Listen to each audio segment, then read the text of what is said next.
Okay. Should be good. I'm Oh, here. Hello, Jacob. Hi, Jacob. Okay. There he is. Sorry. There he is. Is everyone good? Yep. Yeah. You good there, Justin? Yep. Alright. Awesome. So, let us begin.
Hello and welcome back, gentlemen.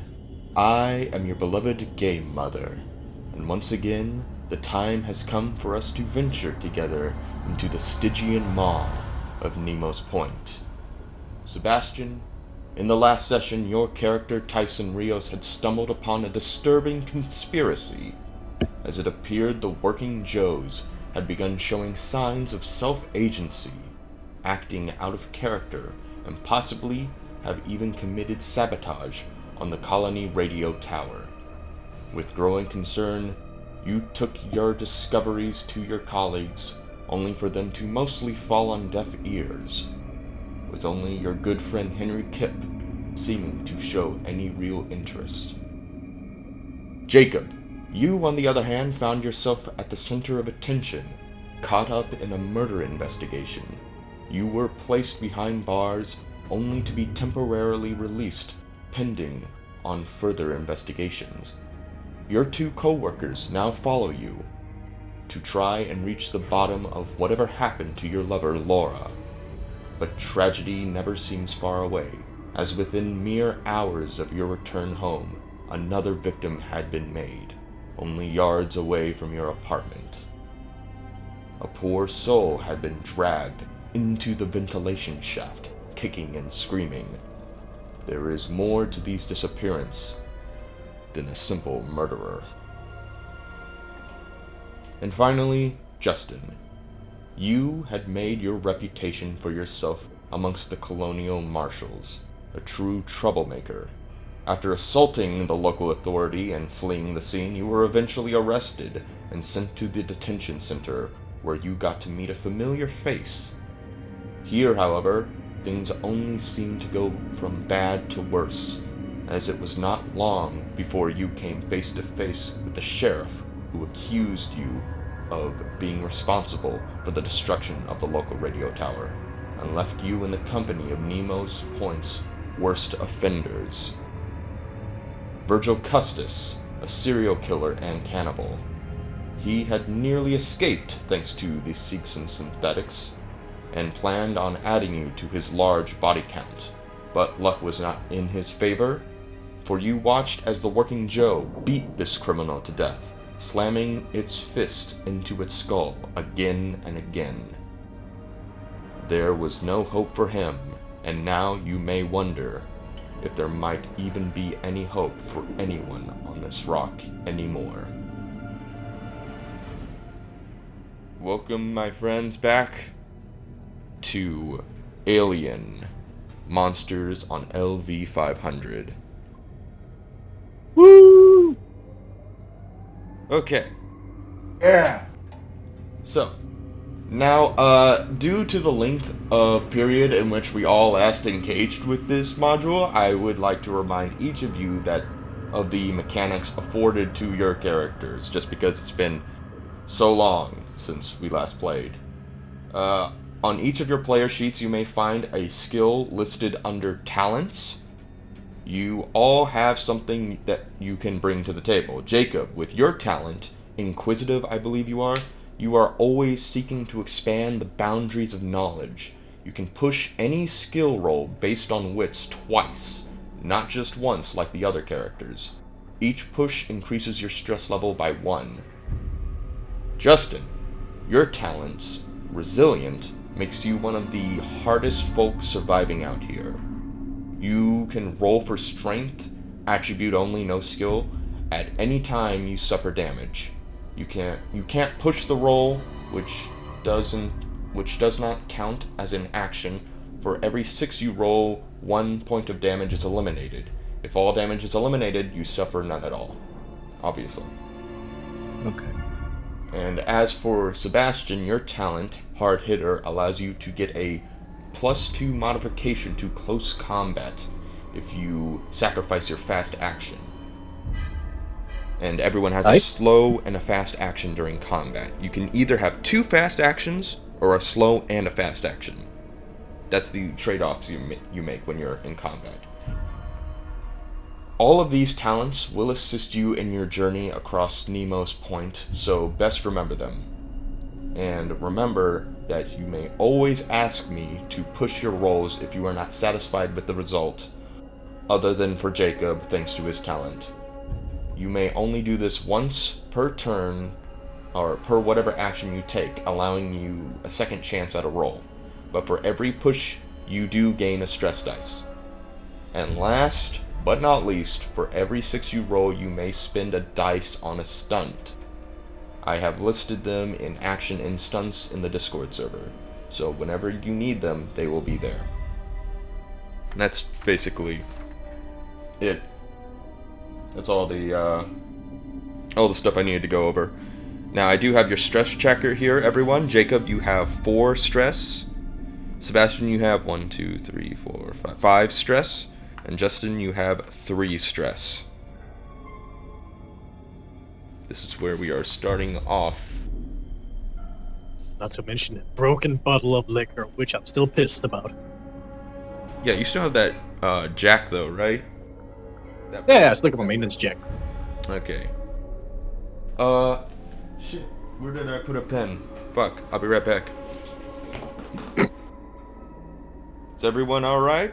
How's everyone doing? I'm doing. Dandy. Got my popcorn. Awesome. Ready for this shit? Awesome. Now, as a fair warning, you guys have officially passed the, sort of trial era. Things are now officially going to start getting dangerous for your characters.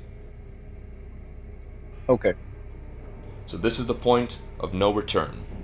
You've officially passed the point of no return. Okay, so with that being said, we begin this session with Justin's character, Alexander Armstrong, as guards burst into the hallway, finding Virgil dead on the floor, with his head smashed in by the Working Joe. What the hell happened here? He escaped. I didn't do it. They are all going to look at the body and look at you in your cell. What the hell happened here? He tried to escape and murder me, and the Working Joe beat the shit out of him. They're just going to be super confused. That's not possible. That's what happened. They are all going to look at you and say, "What? How? The Working Joes aren't violent." Yeah, that's what I thought. But that's what happened. They beat the dog shit out of him. As this is being said, Justin, roll an observation. Alright, cool. Yeah. Fish. It's wits plus.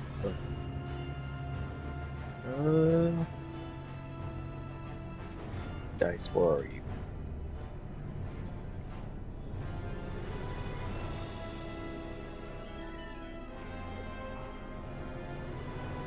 Well, I hope I remember how to do this. Yeah, your observation should be your observation plus your wits. Okay. So it's 1d6 plus 4, right?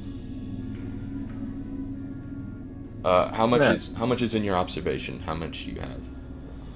My observation, I just have 1. Okay. And how much do you have in your wits? 3. Okay, so that's just 4d6s. You just roll 4d6s. Oh, okay. Yeah, alright.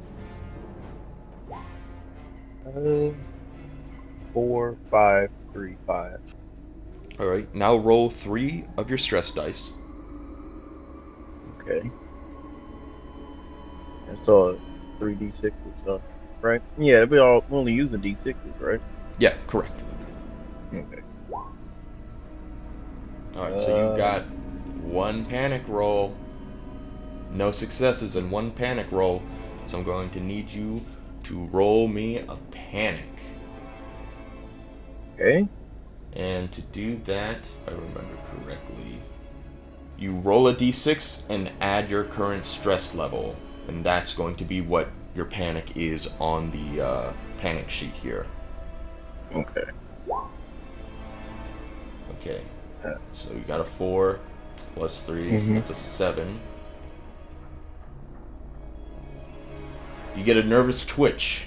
Your stress level and the stress level of all friendly PCs in short range of you increase by 1. Nice. So, your stress level and the stress level all. Okay, so that means you get another stress. Okay. Okay. So, that's 4. So from now on, you're going to have 4 until you lower that. I'll lower that by sleeping, right? You can lower that Correct. by a variety of ways. One of which is to find yourself a nice, calm, relaxing position. Or you have a signature item maybe, like a photo of a loved one that you can cradle. Or sleeping, yeah, sleeping can also do. But it doesn't work if you're in a high stress situation. Like if you're sleeping but you know there's an alien outside your door. Understandable. Right. But other than Okay. that, yes, sleeping can be used to eliminate all your stress. That's the quickest and easiest way. But you do not see it, Seb, but you do hear something beneath the floor.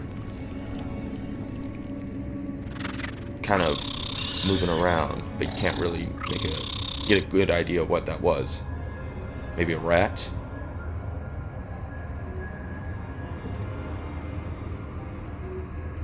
Oh wait, I'm confused.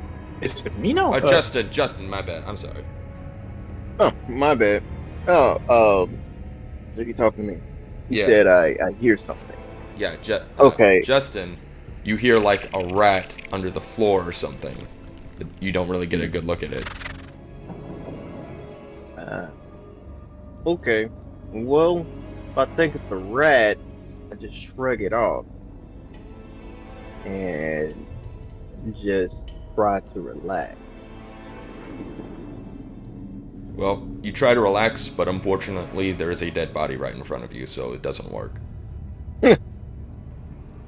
But murder, that's the most relaxing thing ever.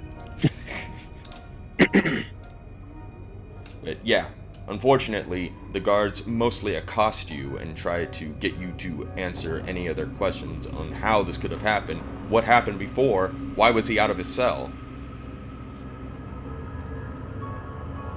Ask the other guy. Yeah.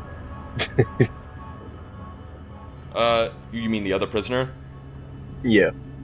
Don't ask me! He's the one he was messing with.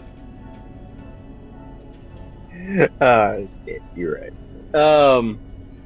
So long story short, maybe he hit the working Joe over the head, right? And then he managed to get free some magical way, and then he tried to come over here and murder me, and then he got caught lacking. Then the murder Joe, that's what I'm gonna call it now, killed him. Damn. And that's what happened in the short span of what really happened. Ugh, this is insane.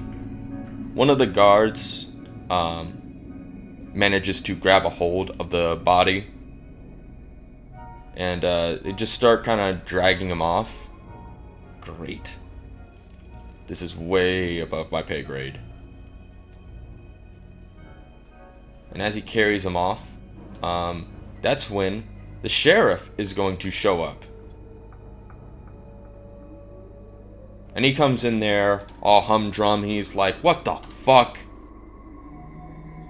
The hell happened here?"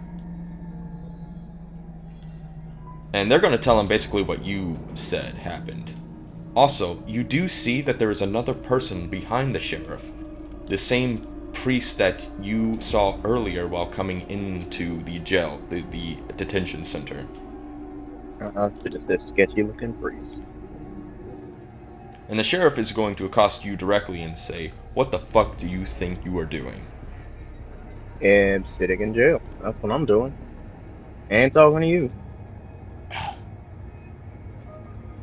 Why on earth did this happen? Or, Did your guards not tell you what happened? yeah, but I want to hear it from you. I mean, you're gonna get. It's gonna sound like a broken record. So it would be best for you to just go ahead and move on with your life, because it's gonna be the same thing.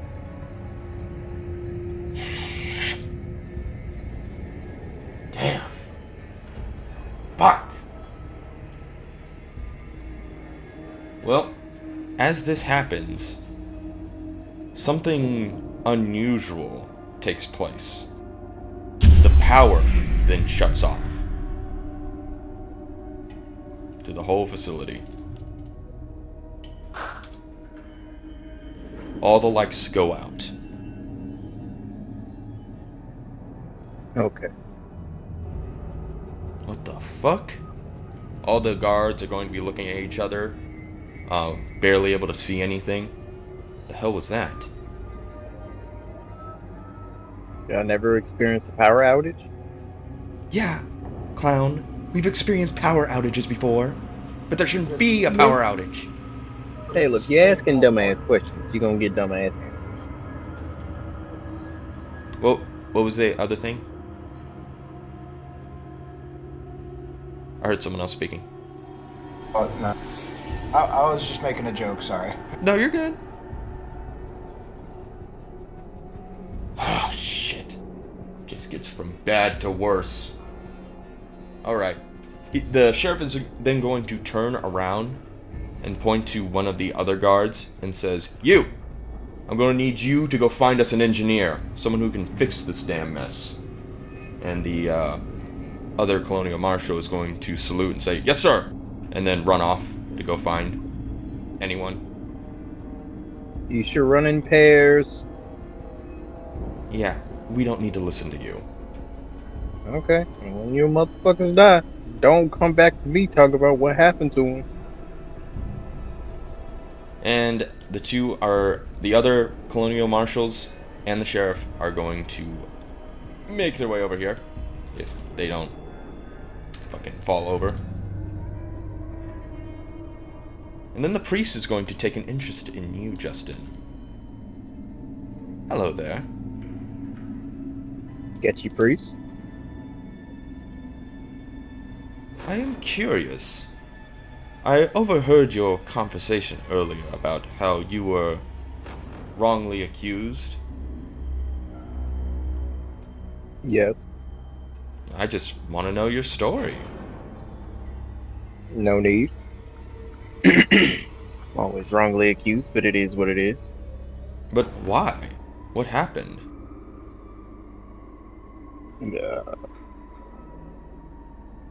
Priest, can you move on? You're annoying me. I'm just gonna sit in jail. Mm. I need you to roll an empathy. Okay. On my there.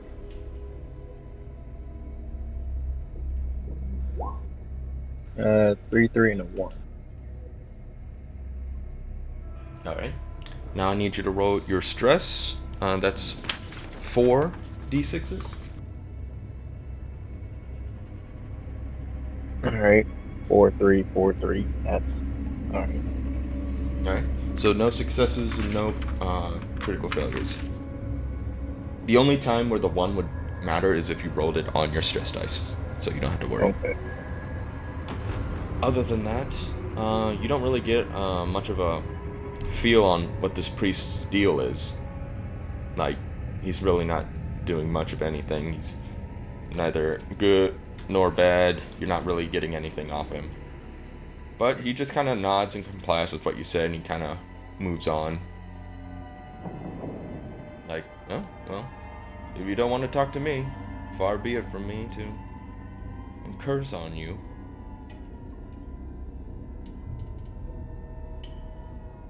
Alright. So, the priest leaves, and you are stuck in here by yourself, all alone. Something in the walls. Well, as far as I know, it's a rat, so I'm gonna chill. Alright. Well, as you do that, we are going to cut to Jacob. Jacob. Yeah. Are you there? I am here. Yes, yes. Incredible. So, you, in the last part, decided you wanted to go find the ventilation engineers, or the maintenance crew. Yes, because I wanted to see what was going on in the vents, because that guy was attacked by something that came out of the vents. So, we return to your character, Dr. Samuel Harvard, as he and his 2 fellow scientists, Dr. Derek Esperin and Dr. Isaiah Hibbard, arrive basically right outside of the maintenance room for all of the... what was it? Just basically the whole colonial block of this area. Every second that goes by, I get more and more stressed about what's going on.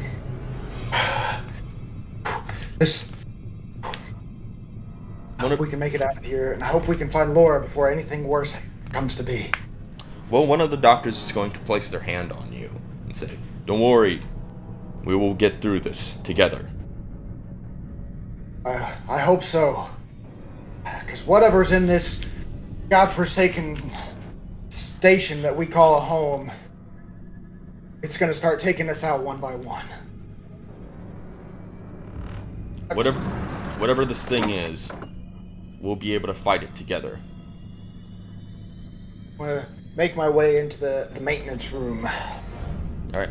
As you do, you manage to walk past a concealed door on the way to the maintenance hall. Now, you automatically know this. You know that this is a classified area, restricted laboratory, if you will, that you definitely do not have access to. But on the other side is where the maintenance hall is. As we walk by this sealed door, I'm gonna ask my colleagues. I've walked by this door a few times. Have either of you figured out what's going on behind that door? As far as I know, the Grant Corporation and Weyland-Yutani have some sort of secret project in there, but no one has access other than the Overseer himself. Right. Oh. Feels like something they maybe want to share with the rest of the scientific staff here, but Must be something really, really secret, which also doesn't make me feel too good. The only people who can work in there are working Joes directly. Interesting. Interesting. I'm gonna make a note of that, but for the time being, we still have our issues with the vent, so I'm gonna go ahead and walk into the maintenance room. All right. You manage to open the door, and the three of you step right in. Can't get the camera. As the three of you step in, you hear the noises of working equipment, kind of like torches and other things. Excuse me, hello? Is anybody here? Right, I'll be with you in just a second now. Out from behind a corner steps a woman, covered in grease and oil. She kind of looks at you up and down. It's like, alright, what's the problem now? Ah, yes, hello, madam. So, a few things, really. One of them I'm sure you're already well aware of, but I was wondering if, you have experienced any odd, any odd interactions or any odd situations with the ventilation recently. Ventilation? Yes. Can't say that I have.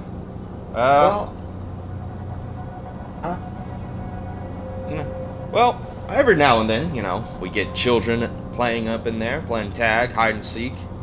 There's lots of kids up in there sometimes. Well, I'm gonna try to keep this a little, under the sheets, try to keep this a little bit more secret, but it hasn't reached out to everybody yet, but somebody was recently murdered, and somebody told me that there was this creature or something that reached out and yanked this guy out of the hallway and into the ventilation. She looks at you, she kind of pulls back a bit, and then she says, "You're yanking my chain, aren't you?" No, ma'am. If you want to go look, I'm sure the blood stain is still there from whatever happened to that fellow. And I'm sure if you did your daily routine on the ventilation system, you would notice that there has been some oddness going on. I myself do believe I have heard, or some friends of mine have heard some odd sounds coming from the ventilation. Well, like I said, kids do get up in there and play every now and then, but can't think of anything about a creature. Maybe a rat. Well, I mean, if you would so much as humor me and my colleagues, I would, if you would allow it, I would prefer to have a look into this ventilation system that we have. I've been always very interested in the function of air and how it flows through our system. Some quick little engineering, tips and learning whatnot. She's going to look at you, and I need you to roll me a manipulation.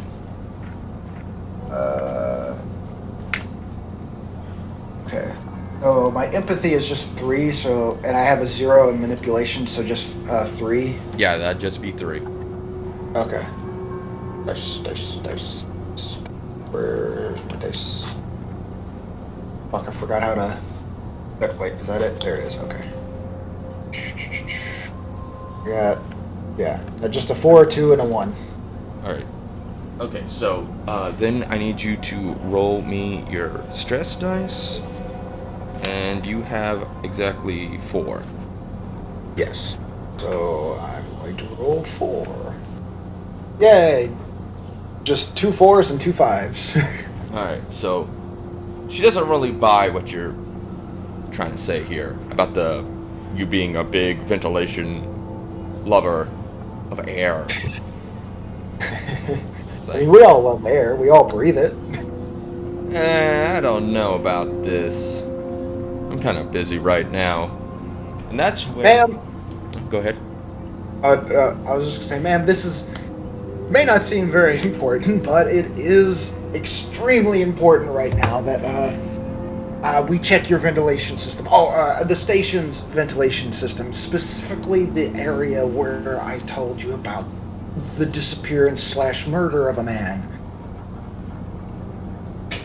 That's when one of the colonial marshals is going to show up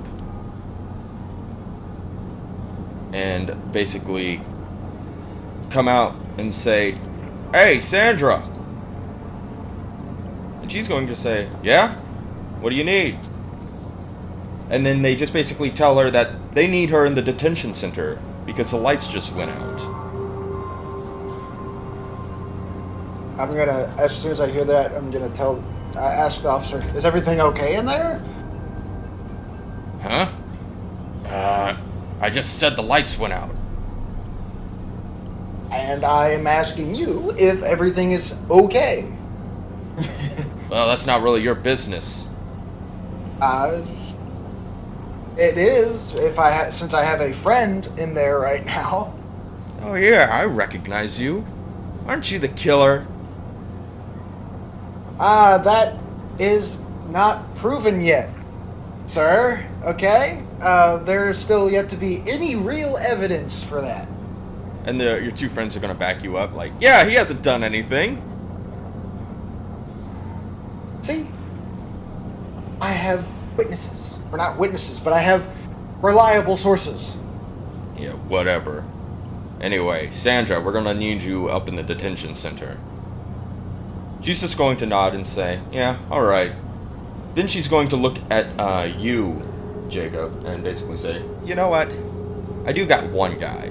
He's kind of an airhead, but he might be able to help you. Just meet him down in the janitorial offices and tell him I sent you. Yes, can do. Thank you very much, madam. I hope you have an excellent time fixing the electrical outage at the detention center. Thank you, thank you, thank you. All right, friends, let's vamoose, as they say. And as you head out, you bypass the locked door again, and you enter the hall that leads to your old offices, being guarded by two other Colonial Marshal officers.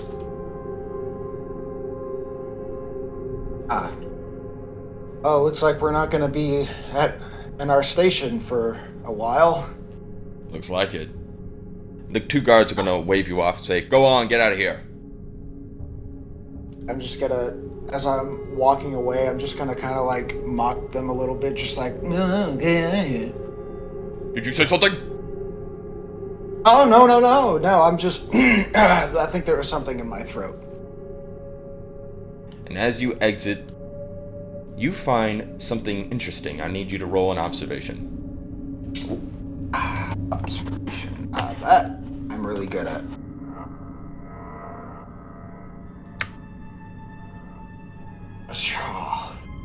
Cool. 2 6s and 3 1s.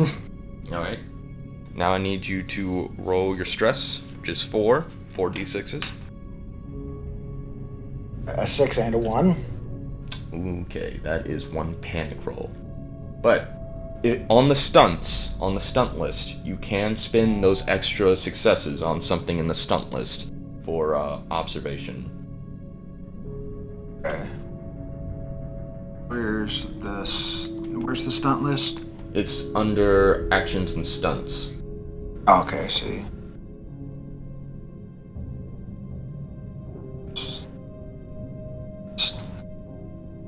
There's a red and white looking list that has all the things that you can spend stunts on. Okay. And is that just for combat, or? It's for everything. Oh, okay. But I don't think you have anything you can use right in this specific situation. However, just for future reference, that will be something you can do. Okay. Anyway, I need you to roll a panic roll for me now. Let's see. Is that just the 1d6 again, or is that the 4d4? You roll 1d6, and then you add 4. Okay.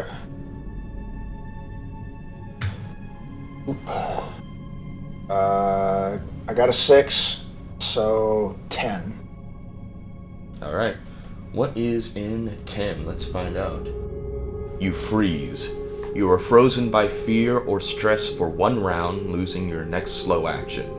Your stress level and the stress level of all friendly NPCs in short range of you increase by 1. So now you have 5 stress. And so do your pals here. It says PCs, not NPCs. NPC?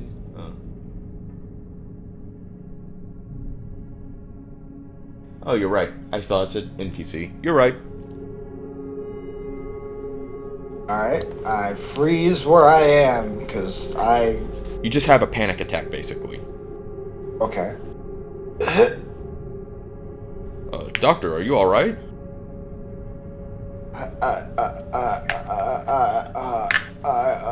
They start trying to slowly calm you down. But with that success, you do see in the lobby a whole group of colonial marines along with biolab scientists basically putting together crates of equipment, of surveillance equipment, and they're piling them all up and placing them into 2 separate trucks outside.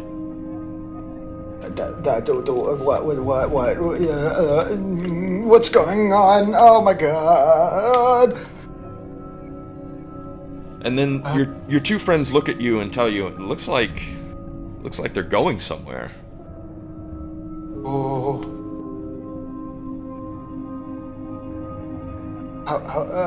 You're good How long now. do I need? You're good. Okay, I was just about to ask you how long. I'm going to rush up to one of the officers. Alright. You hurry. Go ahead. You make your way up to one of the colonial marines, and they just kind of look at you and it's like, "What the fuck are you doing? Stay back." Excuse me. I'm just very curious, as being one of the people who, of course, live here and also work here, as to what actions are happening currently. What are you guys doing right now? Classified business. Go back. Classified. I am at a very high level in this here space station. I do some good work for this. I'm one of the people who tried to tell all of you about those crazy meteors. Nobody's been listening to me. Oh, they tossed me in a cage, and now nobody's listening to the guy that actually might know what's going on. Yeah. I'm gonna have to ask you to step back before I kick your ass. Well, that would be not ideal, but a little, just knowing a little bit of what you guys are doing here might calm my nerves a little bit, okay? One of the biolab scientists is going to come up now. It's like, "What the fuck is going on here? Who is this asshole?" Ah, a fellow scientist, someone who really does think here. So, my fellow, scientific friend, what may perhaps be going on right now? Why do I need to tell you that?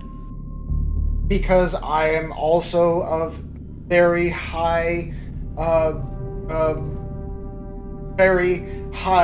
stature in this here space station. I'm part of the observation group. I saw the meteors. I saw them crash. I've been trying to tell everybody about how crazy things are going. I didn't see them, but I saw the murder scene of somebody getting pulled into a ventilation, is what it was told to me.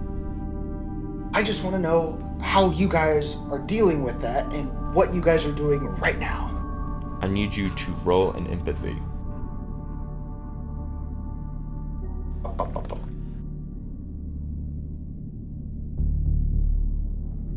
Two sixes. The scientist looks at you. She kind of frowns behind her big dome mask. And she says, "Look, All I know is that something crashed in the deserts not too far from here. That's all you need to know. Since you're already an observation scientist, you should know that. I do know that. I was at the crash site. You were at one of the crash sites. And I saw the silhouette of a creature in there. I have information that could be useful to our situation. And I'm really tired of trying to find, and I'm really getting tired of people blaming me for stuff, and I really want to know where Laura is. I don't know who Laura is, but you are not coming on this mission. Well, and you guys dooming yourselves. Good day. I'm gonna go see somebody that's in janitorial for this ventilation issue nobody seems to care about, with these creatures roaming around in this space station that I presume. Good day. March off. You see the two ladies as they kind of talk amongst each other as you walk away from the spot. And then your friend scientist... Oh, go ahead. Can I hear what they say? Roll an observation. 2 6s. Now roll your stress. That's 5. Put your stress. Oh, yeah.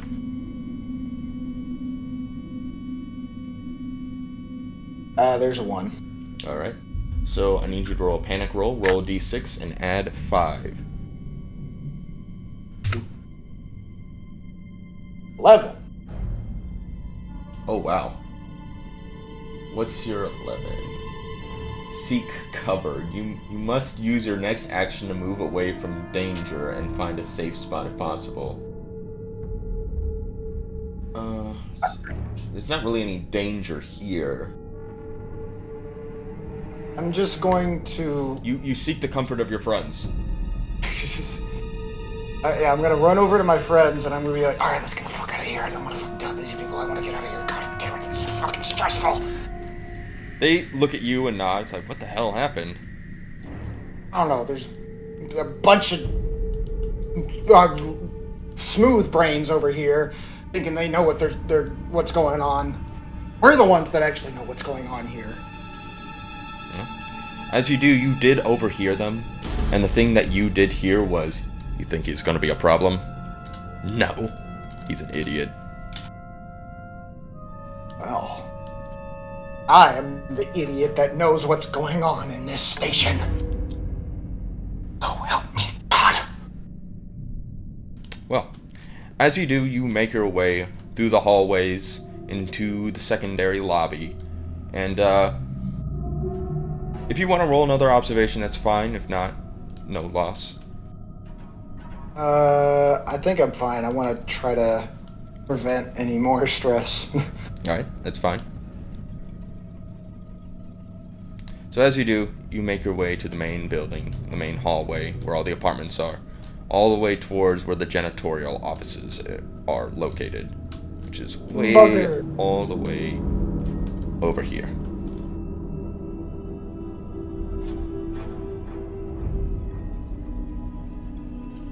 Alright. Oh, go ahead. Alright, we're here. Alright.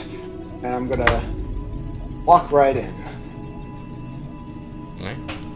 As you do, the door opens for you, and the three of you make your way inside. Excuse me, whoever is currently in the room at the moment. Hello? Inside, you see a man with a bong getting lit. Whoa! Oh man! Who the hell are you? I am Dr. Samuel Harvard, and I was told to talk to somebody in janitorial about access to the ventilation. Access to the ventilation? Yes. Why? There seems to be some pretty intense things going on at the moment, and I wish to investigate them, being, part of the scientific staff. I'm a very curious type. Who sent you? A wonderful woman named Sandra. Sandra? Oh! Yeah. You should have just started with her. Yeah, I know her. Yes. So, can we have access to the ventilation? Sure. I don't see any problem with having strangers in there. Well, I'm more than joyous about your compliance with this. Thank you very much, friend. But be careful. You never know what's in there. Yes. Well, that is what I am trying to uncover right now. I am trying to learn what is in there currently. Usually it's just... rats. Yes. Well, my theory currently right now, is there is more than just rats in there. So... And as you say that... Oh? Go ahead. Oh, you go ahead. It's fine. And as you say that, you hear a bang at one of the vents nearby. In the room? Yeah, in the room. Clang! Oh my goodness! See, now that's the kind of shenaniganery that I am talking about. What? What the hell is that? Wouldn't we all like to know? Now, if you would be so kind as to hand over access, please. I'm gonna slowly start holding out my hand. Then you suddenly hear scratching at the vents. Oh, I better go check it out. Put my face right up to the vent. Well, sir, I would advise not to get too close, as we are all very unaware as to what's in the vent. No, I'm a professional. Let me just put my face right up to it. I sure hope nothing bad happens to me. I'm gonna stand near the hallway, but just to the point where I can see what's happening with him. The other two scientists are gonna look. No, the other hallway. I'm gonna stand basically closer to the exit, but still be able to see what's going on with You move your friends out of the way so you get a little closer free access? I'm gonna also whisper to them, it's like, be ready to leave. Anything jumps out of that. No, don't worry, guys. Everything's fine. They kind of nod in agreement. And that's when... Oh, go ahead. Okay. No, go ahead. And that's when two kids pop out of the vent and scare the shit out of the ventilation guy. Whoa! Oh, jeez. See? Well, children, okay? Haha, we got you. You see a little girl holding a little doll and a boy. Look both about between 10 to 13.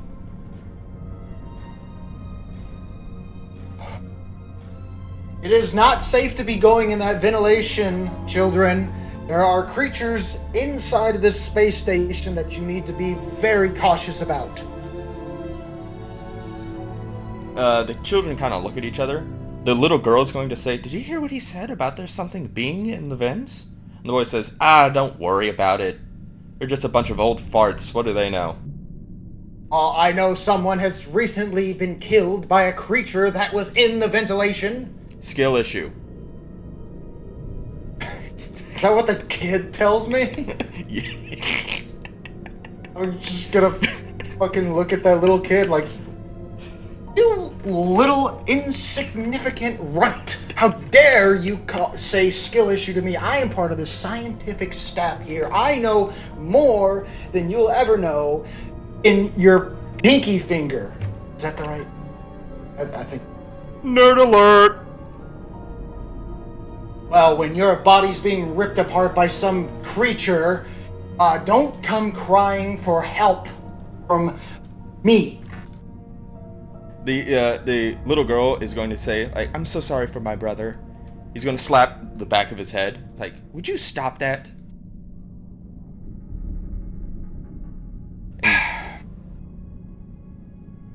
As that happens, I'm gonna walk up to the ventilation, if it's still open, that is. Yeah. I'm gonna walk up to it and take a look inside. Okay. As you do, roll an observation.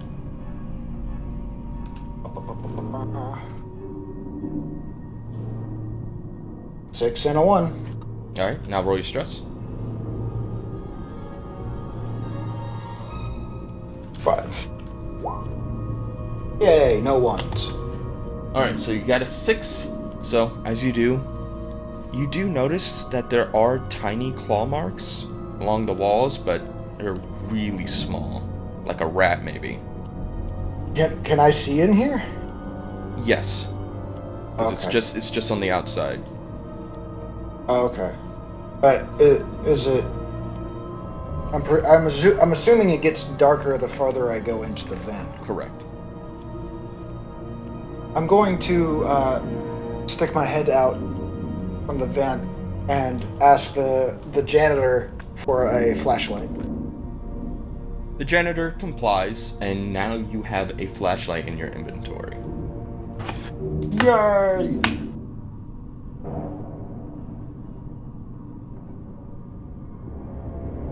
However, you do know that this is not the vent that the man died in. True.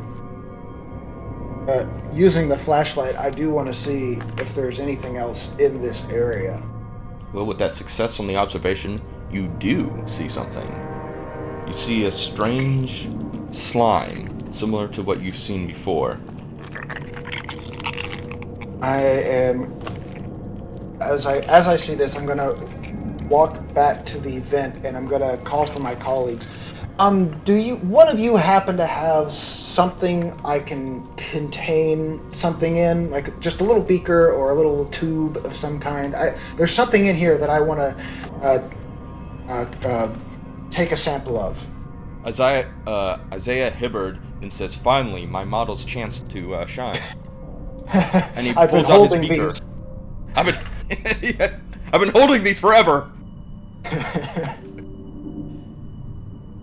And I take the beaker. Yeah. Oh. Yes. Okay, I take the beaker and I get a small sample of the slime that is on the wall. All right. Now you have that in your inventory.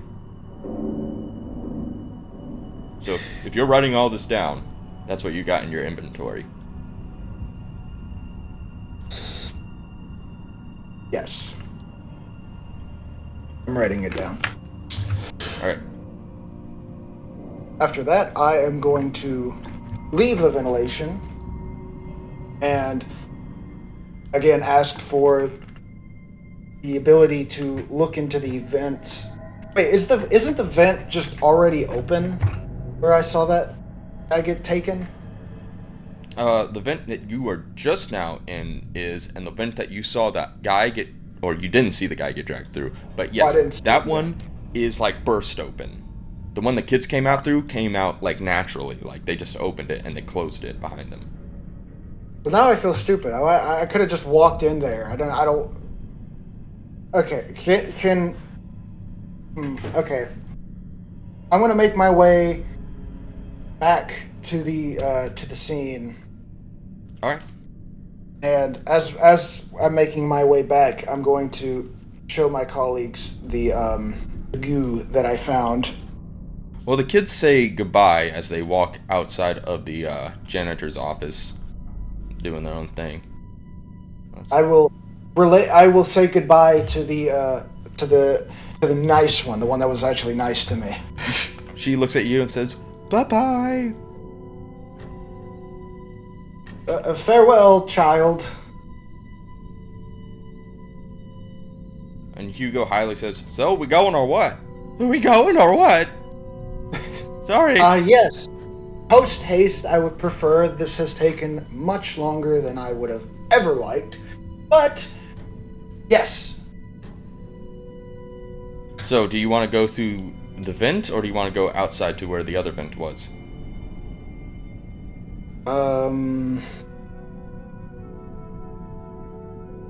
You know what? Let's go through the vent. Let's go it a little bit more dangerously. Okay, so you want to go in through the janitorial office vent. Okay. Yes. Alright. So Hugo Hiley then pulls out some screwdriver, undoes the vent. Alright, it's open. I'm just gonna talk like this from now on. All right. Well, thank you very much, my friend. Okay. I was gonna say, if you'd be so kind as to come with me. No problem. So, as you two enter the vent, you find it to be utterly black. Well, use my flashlight. Okay. Well, as you do, after a few minutes of crawling through the vent, you do see a large hole at the bottom of the floor. My good friend, whatever your name was, has that hole been there before? That? No. That was definitely not there the last time. Well. Am I the only one with a flashlight? Hugo has a little light on his chest. Like one of those things you hook onto your shirt. Oh, okay. My friend Hugo, was it? Do you mind checking and seeing where that hole leads to? You know, it is your job to fix this kind of thing, so I would presume that you would want to take a gander at that crevice. Hugo looks to you and says, and I need you to roll, let's see, I guess a manipulation. Alright.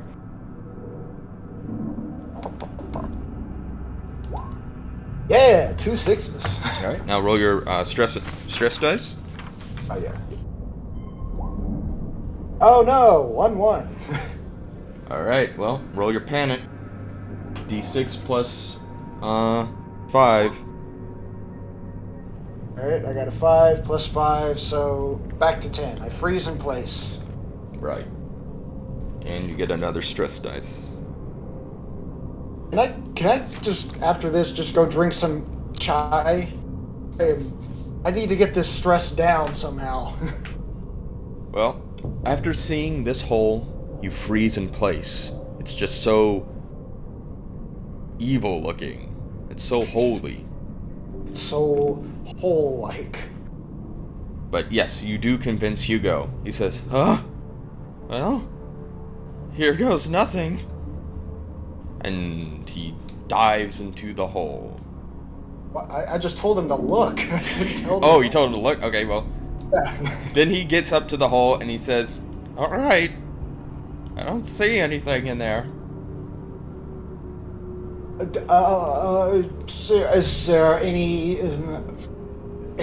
there any, like, this gooey substance you see? "I don't see any And then he stops for a second. My good sir, why did you stop? Please relay information. "I thought I heard something."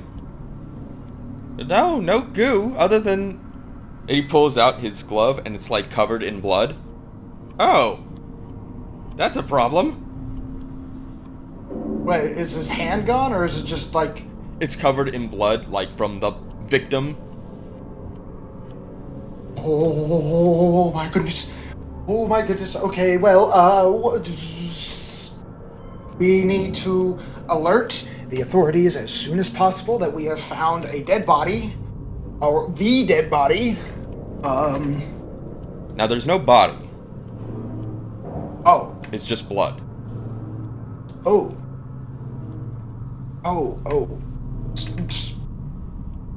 Do you see any remains in there besides the bodily fluids? No, I can't say that I see anything in there.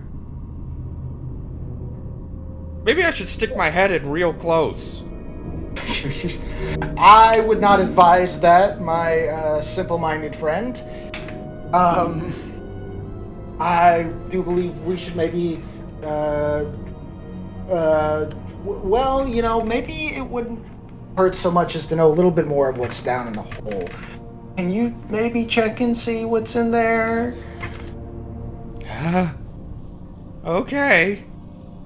I'm gonna whisper to my friends, like, I need you guys to go ahead and leave. I don't know what's in there. The guy has blood on his hands. There's blood down there. The creature might be down there. I'd prefer if you guys were safe. They kind of silently nod. Says, oh, yeah, we're just gonna... No offense, we're just gonna kind of be over here. Yeah, that's fine. I'm already on the verge of pissing myself, so... Oh, and by the way, you gained another stress dice for that seeing blood. Oh, do I have 7 stress dice? Yep. Yeah. That happens. I'm gonna go drink some chai, and then I'm gonna go sit in one of those massage chairs and fucking put oil on my face like a spa treatment when this is over. I'm gonna relax the fuck out. So, as the man goes deeper into the hole, you see something extraordinary. And I need you to roll an observation to get the whole detail. Okay. 1, 6, and stress die. That's 7 stress. Nothing on set. Yeah. You want to spend one of those on a stunt? Let me check the stunts again. I guess it would have to be on observation, since that's what I did. Yes.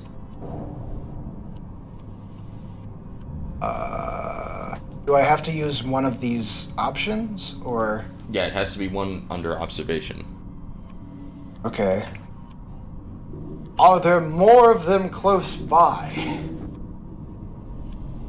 I guess I'll use that one. Are there more of them close by? No. Except for one hand that reaches out of the hole, black and slimy, grabs Hugo, and pulls him inside. I am going to beeline it back to the vent that we walked into. You just see Hugo, he doesn't even scream. It's like one of those, it's like when people don't even scream when something scary happens, they just kind of fall apart. And that's what happens to Hugo. He doesn't say anything, he doesn't scream, he doesn't do anything. He's just gone. As I jump out of the vent, I'm going to look to my colleagues running, like basically speed walking past them. It's like, Hugo's dead, Hugo's dead, Hugo's dead, Hugo's dead. And you get another stress. I'm going back to my room. I'm going to be drinking some cereal, and I'm going to lay in my bed for an hour. Well, before you do any of that, Sebastian, it's now your turn. All right. So, Sebastian, where we left you off, you were dealing with the Working Joes, and you found out that all the data for the Working Joes had been corrupted or made classified. Yep. So, after a long day's work, you and Henry Kipp get off your shift and are basically now heading back home. And Henry's going to look at you like, are you alright? You're asking me if I'm alright after breaking my only bottle of liquor. Oh. I am devastated, Kip. So you're more concerned with that than the other stuff? Oh, well, yes, that as well, but still. Ah, I see. Well, don't worry, friend. We can always get you another bottle. Yeah, but do you know how fucking old this one was? Like, Christ. That thing has been in my family for longer than I have. Oh, yeah, that sounds like it sucks. Really bad. Oh, my mother and pa is gonna fucking kill me, I swear. Didn't you leave? But aren't they still on Earth? Fair point. Completely forgot, actually. I'm mostly just focused on the bottle right now. Well, that and the fucking working Joes. Oh, Christ. I'm so fucking pissed. What about those Joes anyway? You said that they were acting out of character. I don't know how to fucking explain it, Kip. Like, first they sent out to repair the fucking radio tower and all that shit. I couldn't fix it because we're missing parts. But the weird thing about it was, there was a fist-sized hole going through it. I was asking a working Joe about that, and he said that they could stand up to, well, I don't know how many fucking temperature, but they could at least punch through fire. That much could be said. Yes, that is what they are capable of, as well as much more. And I worked enough on those fuckers to know that their titanium skeletons are enough to withstand such punches. Well, they aren't made of titanium, but they are reinforced steel. Yeah, whatever, you know what I mean. I know how they work, and I know what they're capable of. Yeah, they are capable of quite a lot, and that's what has me worried if what you say is true. Why are our feet going through the floor? Okay, there we go. Oh, the guy just put on no clip. Don't mind it. As you two continue this conversation, you both find yourself in the storage room, where you and Kip usually have your day of playing cards with one another. I need to fucking relax, Kip. Christ. How about a game of cards? Yes, but don't expect me to pay anything. I'm nearly broke here. Especially if I need to get a new bottle. As you guys walk towards the table, however, you hear a loud click sound behind you. And then another one, click, against the other door. What the fuck? Was that supposed to happen? Was that the lock that just kicked in? I don't know. You go check that door. I'll check this one. Alright. So, as you go, you both check the doors, and yes, it is very much locked. Ah, crepe. As you are checking the doors, however, roll an observation for me. Okay, that's 5 D6s. Give me a second. Oh, Jesus Christ, that was loud. Okay, 5 D6s. God, my rolls are terrible. I got none 6s and only a 1. Or a 1, I mean. Was that a 1 in your... Okay, yeah, I see now. Now I need you to roll your stress, and your stress is 1, 2, 3, 4, 5. 5 stress, so go ahead and roll that. I got 2 6s. Alright, you're good, you got a success. Cool. So, with that success, outside the window of the storage room, you see 2 armored trucks carrying colonial marines as well as biolab scientists make their way past the border of Nemo's Point. Colonial Marines? Yeah, it looks like they're doing something strange. Crap. Oh, that is no good, Kip. How do you mean? Well, usually when the Colonial Marines are involved, and especially if they are here, shit is about to go down. They seem to be going past Nemo's Point's border, into the mountain ranges. Oh, cripe. Really, oh wait, it's not gonna be anything. And with that success on your observation. Behind you, you do notice a working Joe come from behind crates. How can I help you? We didn't ask for you, Joey. Kip is going to get up to the working Joe and says, "Wait, something's wrong with this one. Look at his arm." And you can see the arm is kind of busted up. Joe, I'm gonna need you to deactivate. And the working Joe then slaps Henry across the room, sending him flying. Henry! Oh. Alright, that's it, you buckets of bolts. Roll initiative. Wait, I actually need to roll initiative? Yep, we're doing it. Today's the day. Okay, so... Getting into combat. Okay, so... What, I need to roll at D20? D20, correct. Okay. 14. Alright. I got a 7. So you are going first on this. So I'm still trying to get used to the combat in this game because it's kind of weird, but bear with me on this. I whip out my maintenance check and just begin to whack at him. Okay, well, first you gotta use... Okay, so everyone's got a fast and a slow action. Now, when it comes to actually pulling stuff out, let me see... Actions and stunts... Okay. So I got everything in actions and stunts that we really need. So the defender can use a reserved fast action to block. Okay, that's for blocking. Okay, so...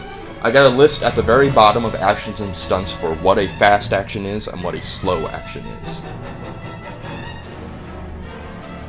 Okay, yeah, I see. I can use a fast action to draw my weapon, Correct. and then I can use a slow action to attack. And I had both of those, right? Or Correct. okay, yeah. So, I go for a whack against him with my maintenance check. so now to do that, you need to combine your strength and your close combat and whatever bonus your Jack has. Actually, I was never told what my jack has, so I don't know. That's what I'm looking for right now. Okay. You two are in the same zone, so you don't have to move or anything. And this game goes off of zones, it doesn't go off a grid. I'll deal with zones later. For now, this whole place is mainly just 2 or 3 zones. But I'll deal with that later. You don't have to worry about that. I'm just looking for where your Jack is. Is it in items, tools? Gear, I think. Gear? Yeah, I think that would go under blunt instrument. So if you look in weapons and vehicles, it should be on the very bottom. Okay, second. Okay, blunt instrument. +1 bonus. Okay, so you would be rolling your close combat and your strength and another d6, which is that +1 bonus.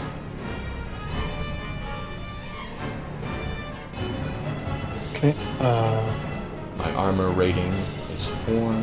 Okay. that would be 4d6s. Come on, baby. I need 4ds. I need some d6s. Oh. I got 1 6 and 1 1. And also my stress die. Yeah, no, not the stress die. Oh, okay. I don't think so. I'd have to go back over that. But I don't think you do stress dice. Okay. Okay, so that's 1 6, and let me go ahead and roll my armor rating. So his armor rating is 4. No successes. Okay, so that means... Fuck. That's a good thing. Oh, okay. That means that you managed to hit him. And I have heavy hitter. Right. Now, go over what that does again. Where the fuck did I bet again? You told me it was something about double damage for me. You get a +2 modification to close combat if you sacrifice your fast action. You did not sacrifice your fast action. Oh, okay. Only if I sacrifice my fast action. Correct. So, how much damage does that do? The weapons thing says blunt damage 1. Okay. Okay. Wait, what about the bonus? The bonus was to hit him, to see if you could hit him. Ah, okay. Yeah, the blunt instrument just does 1 damage. Same as an unarmed attack, but you do get... But with a weapon, you get a bonus to hit someone. Okay. Okay, so that's 1 point off him. There we go. The working Joe kind of falters back. He's like, Don't do that. it sounds like he's glitching out almost, but then his eyes look back to you Yep. and turn red. And then let's see what he does for his attack. Alright, so to do this, I need to roll a d6 here. You guys want to see this? So enemies in this game, you roll a d6 to see what attack they do. Alright? There's a list that I have that you guys can't see, but I have it. That is the attacks they will do if I roll on that. There are 6 attacks, and I roll a d6, and whenever it lands on is the attack he makes. I just rolled a 3, so my stats for the working Joe here is... Let's see, 1, 2, 3. You and I are going to have a talk about safety. The working Joe wraps its mechanical fingers around your throat and squeezes like a vice. Take 1 damage and add 1 stress to each round until you free yourself from its grip with a successful close combat roll from yourself or a teammate. Motherfucker. You not have to roll to try and hit him? You just Yeah, hit I him? think I have to roll to try and hit him. I just need to figure out how I do that. Oh, okay. Oh, okay. I thought I had to put on. I thought you already did it. Okay. See, the working Joe wraps its mechanical fingers around your throat and squeezes like a vice. Take 1 damage and add 1 stress each round to free yourself. Okay. Let's see here. Where do I have the list? Okay. Okay, I see. Alright, so I'm gonna have to roll for here. And go up against your armor rating, which you don't really have. What do you have armor? Does it say on your character sheet if you have any? No. Well, there's an armor thing, but there's nothing in it because I was never told anything about it. So. No. Well, Was I also supposed to have an armor rating? No, you don't have any armor right now. I don't think you do. No. Okay. Yeah, the combat for aliens is kind of weird. I still have to go over it a bit, but okay. So I think right now you're good. It failed. It didn't get a successful roll. Okay. So as the machine reaches for your neck, it misses just barely, as you were just too quick to get out of the way. Oh boy, you're gonna try way harder than that, laddie. So that brings it back to your turn. I'm gonna use my. What was it? It was if I sacrifice the fast action to do a hit. Correct. If you, I'm gonna do that then. You get a 2+ modification to close combat if you sacrifice your fast action. Okay, I'm gonna do that then. Okay, that's my combat die. 6s. 2 6s. All right, cool. Now I just need to roll his armor. A failure on both of them.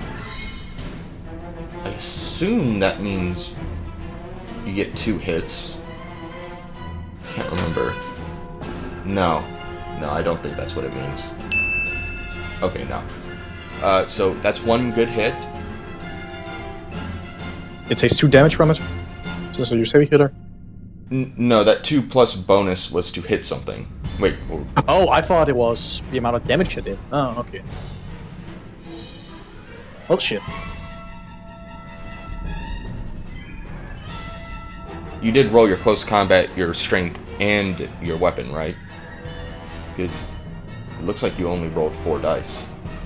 Oh, okay. Wait, okay. I misunderstood it then. I just need to roll 2 extra dice then. I mean, you already hit him, but yeah.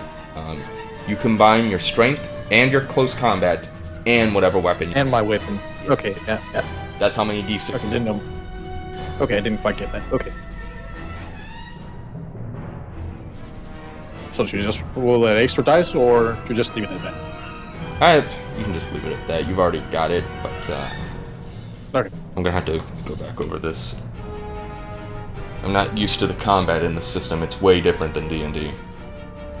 Yep. Alright, so you managed to get a good hit on it. The damage was a 1.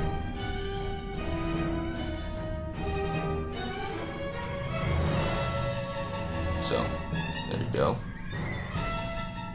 And it's going to now roll to see if it can hit you. Okay, it rolled that 1. I've been very patient with you so far. Working Joe backhands you with limbs of cold steel. Okay, here we go. 4 base dice. This one actually tells me what it is. Okay. 4 base dice, damage 2. Okay. So, I just need to roll 4 base dice.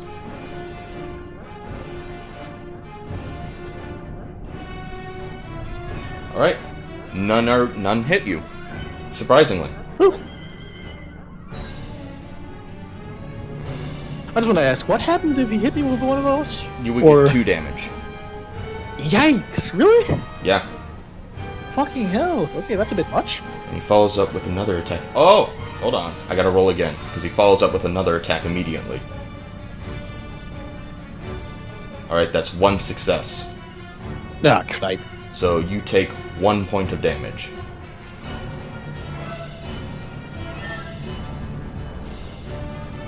Oh boy. If the second attack hits, the player is knocked prone. Ooh! So you are now knocked prone. Cripe. You have to spin. Let's see, how do you get out of prone? Is that a fast action or a slow action? Here. Shit.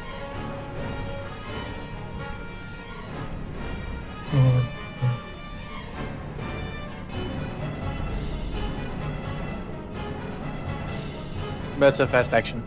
Okay. Alright. Yeah, I see it now. Okay, so you're gonna have to spin a fast action just to get back up.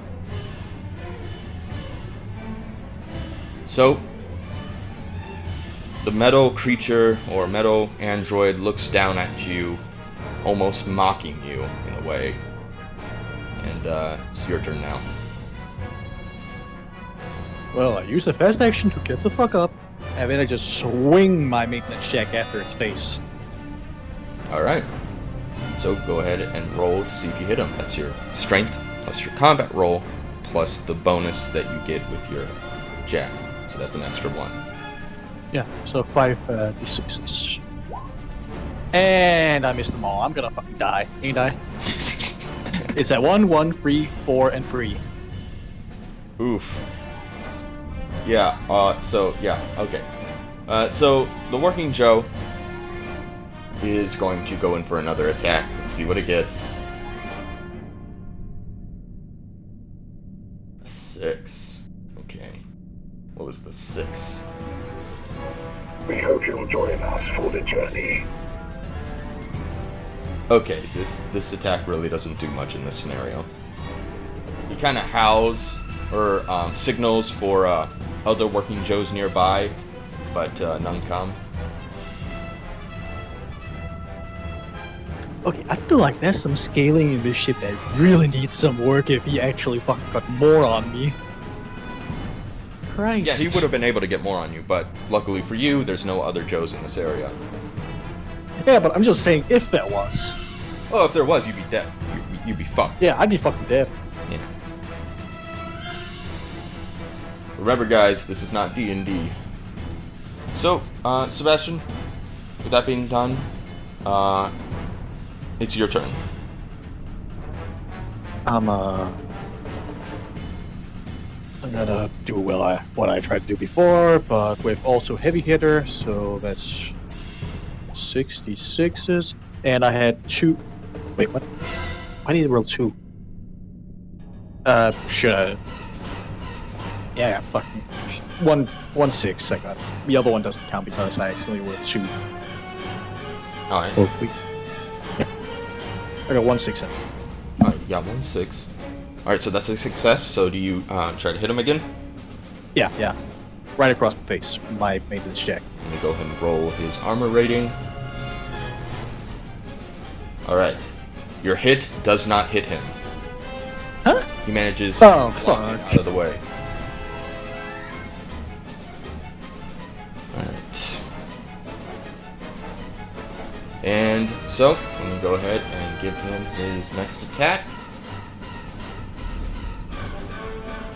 1.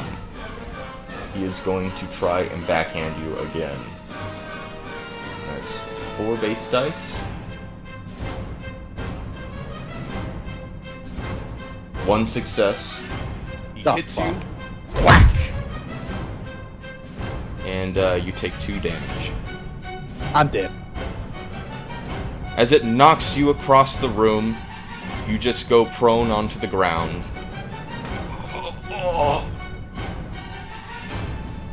And you can see up as the Working Joe looks down on you with his eyes red. And just before the Working Joe finishes you off, an axe goes into the back of his spine, causing the Working Joe to spew out a torrent of white fluid. And he falls over dead. Enrico Wait. is then going to try and help you back up. Gotta get a bit close there, Kip. Christ. He's going to try and heal you. Let's see here. Pulling out, I guess, some rubbing alcohol and a first aid kit, and tries to patch you up. Oh, what the hell was that? What I fucking told you. Fuck my back. Son of a bitch. So yeah, you definitely get another stress, Seb.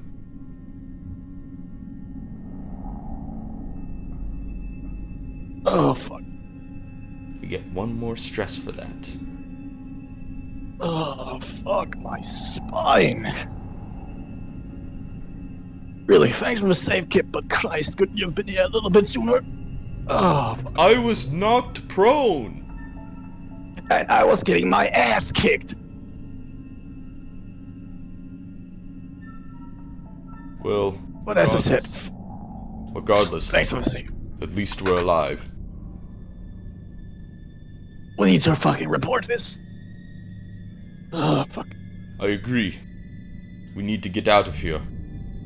And as he says that, you can see up in the corner, the cameras are looking at the both of you.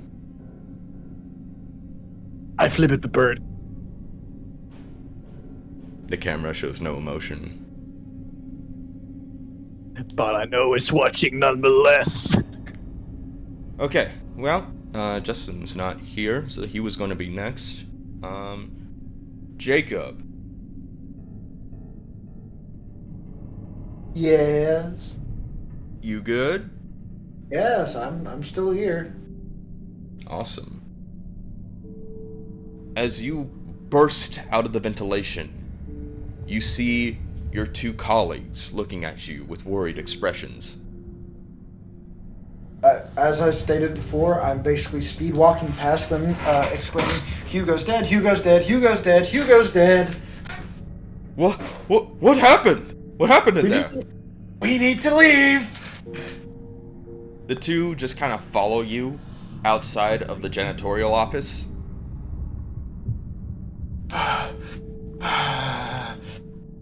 Ooh. Okay. They kind of stop you in your tracks like, "Whoa, man, you need to take a breath." Yes. Can we go back to my room? You know, it's right over there. You know, where all this is nearby. I need to relax for a little bit. As you say that, the little girl who you saw earlier runs up to you. "Help!" She just starts saying, "Help! Help me!" Hello. What's the matter? My brother! He went into the fence, but he won't come out! Oh. Is there anybody else that you've called for help? No! I, We don't have Well- much time, you gotta help me! Why? Well, why me though? Cause you seem like such a nice guy!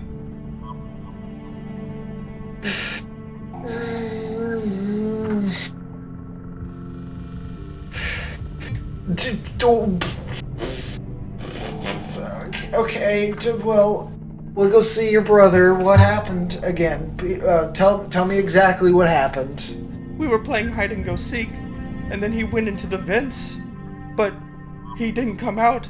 I thought I heard screaming in there. Oh, well, that sucks. Sounds like he's probably, stuck, or maybe he's not feeling well or something.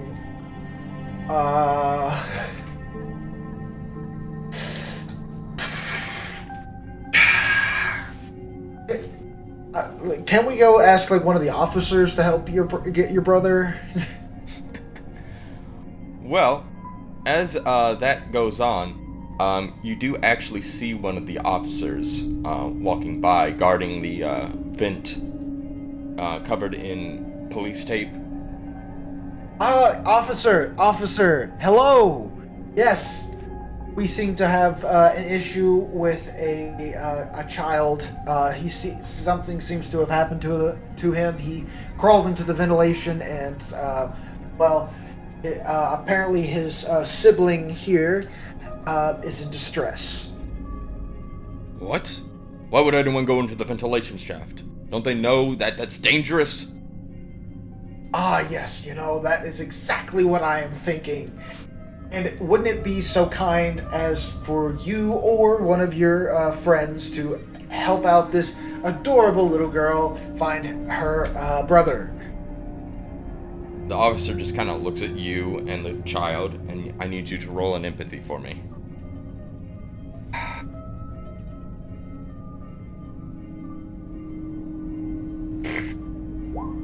There's a 1. Let's see. Now roll your 7 stress dice. Or 1, 2, 3, 4, 8. 5, 6, 7, 8. 8. Okay, 3 1s. Alright, so roll your panic. Roll a d6 plus 8. That would be 12. It's a scream, I think. I think I scream. Yeah. So you scream your lungs for 1 round, losing your next slow action. Your stress level is decreased by 1, but every friendly character who hears your scream must make an immediate panic roll. Okay. So you just kind of scream out, having a panic attack in front of everyone. Indeed.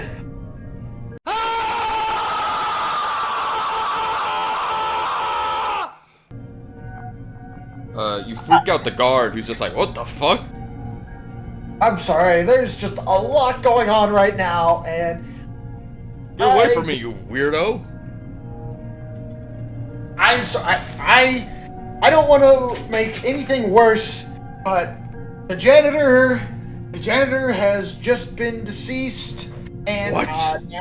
now this little girl's brother is in danger, and I would prefer if for once somebody listened to me. Or not. I'm gonna look to my friends and be like, I understand you. I couldn't be more thankful that you guys are on my side. Like, a lot of other people would be on my side right now. The guard's going to be like, whoa, whoa, whoa. I'm going to need you to calm down. What did you just say about someone being deceased? And the little girl's going to be like, someone died? No. He's the nice man that you saw in the janitary, the one that you scared.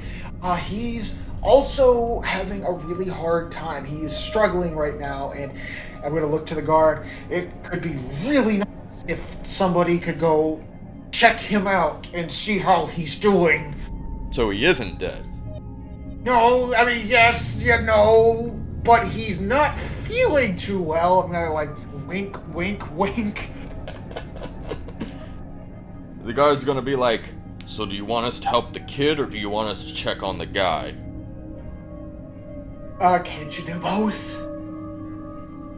The guard looks at his other friends and he says, he just kind of nods for one of his buddies to go check in the janitorial office. And then he just holds on to you, grabbing at your wrist. I'm gonna need you to hold still for me real quick. Okay. And the girl's gonna basically say, but I need someone to help me find my brother.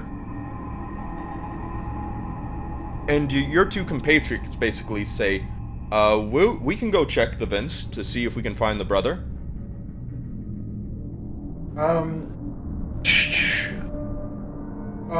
Go right ahead, guys, but please be very careful. I'm gonna go up to one of my friends and whisper into their ear. I'm gonna whisper it into, sure, Dr. Esperon? I can't remember how to say their name. I saw an arm have Hugo down.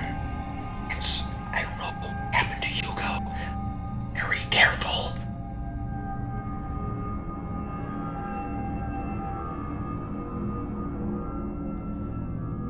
Yeah, did you hear me? Yeah, I heard you. I'm just getting all these okay. things up here.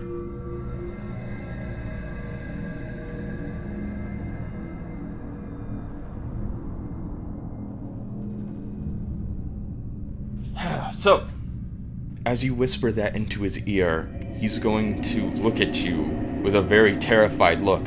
What the fuck did you just say? You volunteered, guys, but please be safe trying to find this lovely girl's brother, and hopefully he is A-okay, and as soon as this officer is done having a chat with me, which hopefully doesn't last very long, I will meet up with you post-haste. Well, one of the guards that that first guard kind of sends off to find the janitor, manages to go away, starts walking off towards that direction. But as that happens, you then hear a loud child scream come from the ventilations.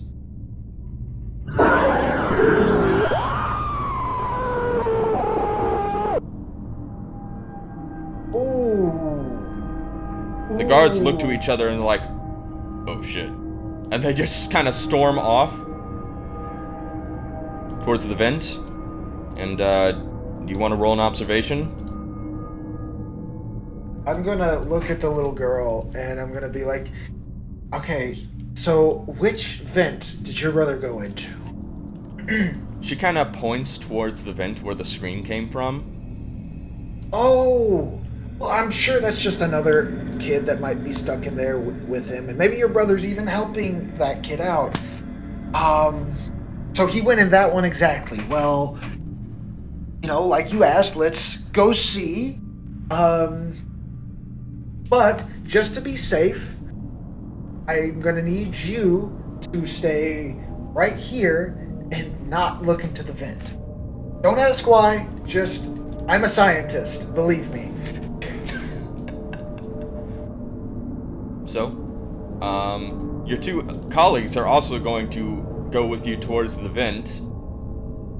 And, did you want the girl to follow you? No, I told her to stay right where she is and do not look towards the vent. Well, as you walk towards the vent, roll an observation. Observation. 2 6s and a 1. And, well, now I only have to roll 7. 7 stress. You only have to roll 7 now. Yeah. I lost one because of the screen. Oh, you're right. I forgot the screen did that. Your stress level is decreased by 1. Yes, you are correct. I forgot I'm about keeping that. track. I'm keeping track of that shit. Oh, okay. Too stressed out for this. Alright, I rolled 1 on the panic die, plus 7, so that's 9. You drop an item. Whether by stress or confusion, or the realization that you're going to die anyway, you drop a weapon or other important item. The GM decides which one, your stress level increased by 1. So as you move forward, you drop your flashlight. Okay. It breaks upon the ground, but it's not irreparable. It's just kind of cracked.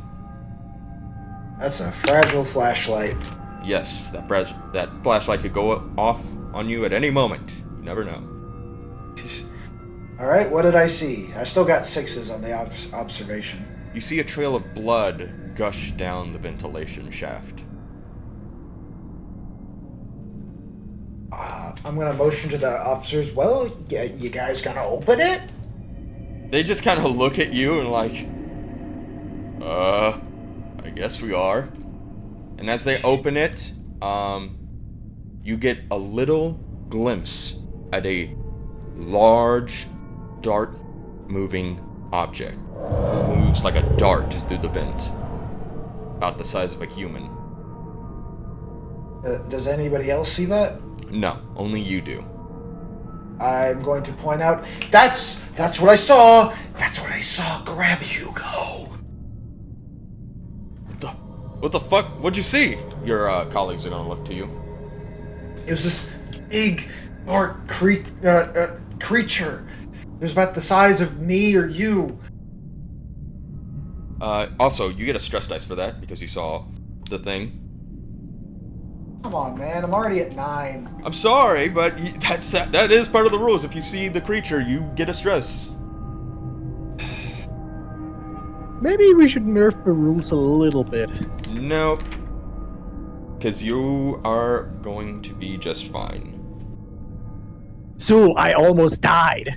Yeah, well, don't do that next time. Oh, like I had a choice. Either way, you did see the creature, but you didn't get a good look at it. You just saw it like a blurry, black moving object going through the vents. I'm gonna ask the officers, do you, from the blood, do you see any remains in there? They kind of look at the ventilation, and they don't really see anything other than some drips of blood. They're like, there's nothing here.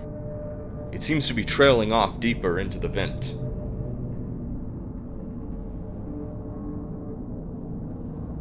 Well, I think it is only wise that you guys, of course, stay in the area, and when you have the time, of course, check on your friend who went to go check on the janitor.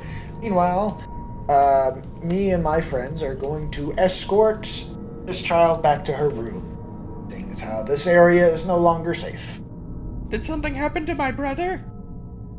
No. It appears that.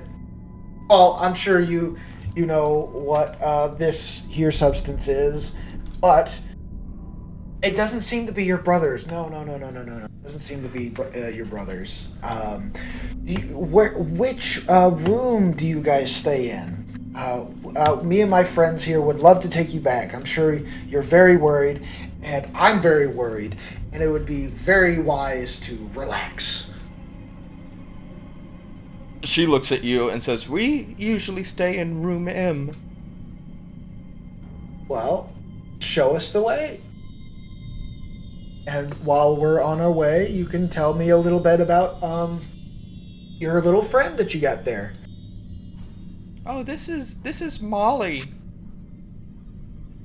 Well, greetings, Molly. It is a pleasure to meet you. My name is Samuel, but you can call me Sam. And the girl says, well, my name is Sybil. Sybil Stargrave. Oh, well, very nice to meet you, Sybil. How long have you been on this space station? As long as everyone else. Ah, yes, of course, of course. Silly me. Do you and your brother live with a mother or father or perhaps both? We live with our father, but he's usually out and about. He lets us do whatever.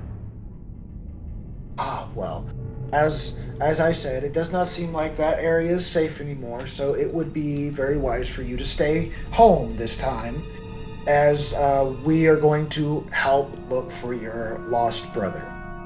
Thank you. You're a nice man, Mr. Samuel. Well, I try to do my best. I hope you find my brother soon. I hope I do too. I wouldn't like you to be alone for too long. Seems like you two are inseparable. Thank you. And then she just kind of leaves and goes into her room.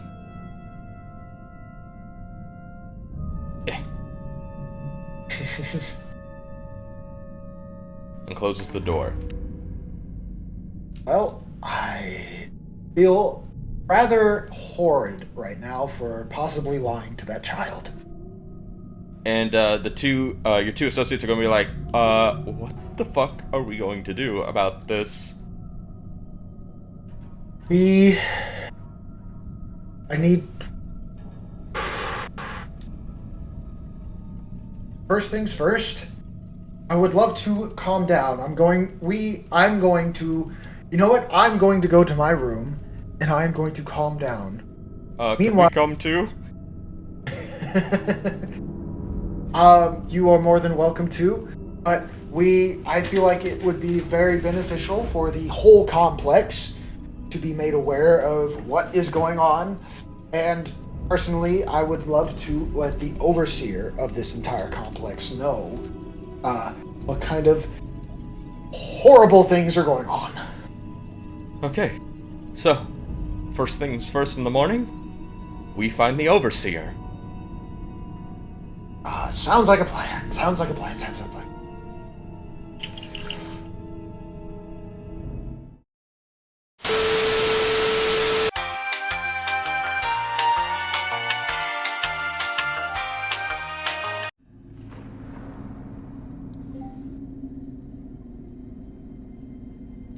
Greetings.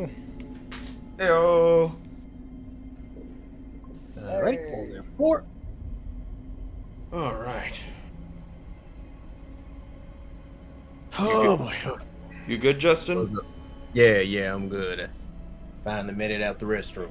Nice. All right. Everyone good? See?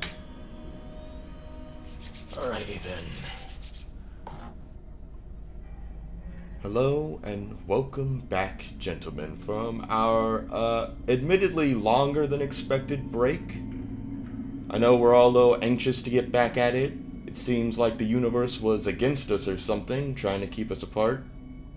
Though, in the intermediate time since we last played, I've had the chance to discover some very useful guides that have helped me understand the combat system far better than last time. Unfortunately, there were just some aspects that confused me reading the module alone. Even now I'm trying to wrap my head around to remember all the mechanics. But I feel a lot more confident than I had during Seb's encounter with the Working Joe in the last session, or when we last played this. But like, how many months ago was it? Too many. 3 months, man. Yeah, 3 sounds accurate. I would say 3, but looking back on it, I think it was more like 6. Really? Yeah. Roll. Time flies, man. It was quite a while. Which, speaking of, Sebastian, since you were broken, meaning you were down, during the last fight, you will now need to roll for critical injuries. To do this, you will need to roll 2 separate d6s. One to represent the 10 digit, that'll be the first one you roll, and then one to represent the 1 digit. And since I forgot to tell you you had to roll this during your fight, and being that was your first experience with combat, I will exclude any and all death rolls, especially since Henry Kip used a medical kit on you immediately following your defeat. Double 6. Ooh. Okay, so go into roll consequences. Roll consequences. Hold the fuck on. Critical injuries, so what was 66? Was it on the Yeah, roll we're for- excluding that. Because that's instant death. You would have died. Whoa. So roll again. Okay. Roll something else. Roll again. Roll something better. Man, fuck you, alien. 1d6. I mean, 1 6 and a 2.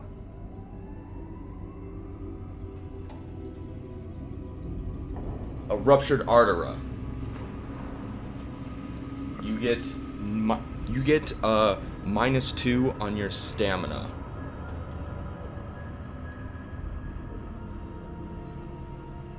Does he? There's also a 3d6 for how long it takes to heal too, from the looks of it. Yeah.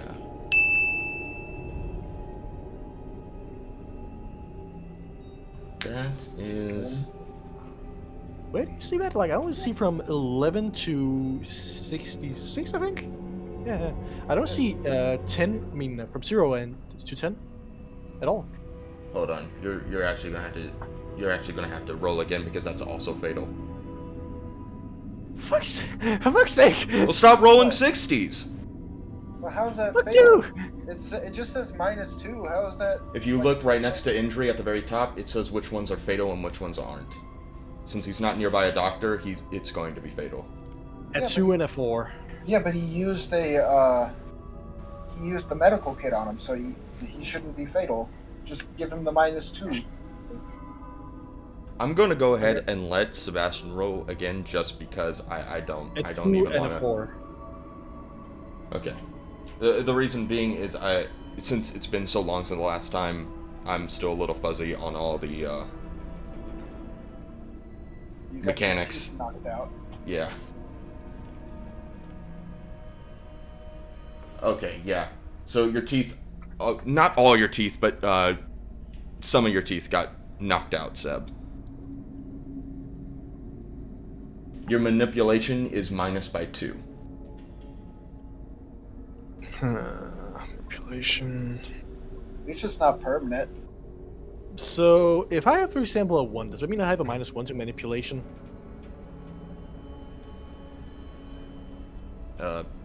Yeah, I guess, yeah. That's fucked up. Well, it's not permanent. It'll go away after however long it says, because the healing time is a d6. And I don't know what. Well, you still will be missing teeth. Yeah, but like the effect will go away, won't it? Right. So, what? We need to roll another d6 for how long it's gonna take for it to fix itself, or? But to be fair, you used me as a fucking example, you jackass. Yeah, so, really, that fight was mostly just to showcase how the fighting works in this game. But, yeah. It was really funny, though. Yeah, fuck you too. So, okay, you just got a couple knocked out teeth, Seb. Yeah, okay.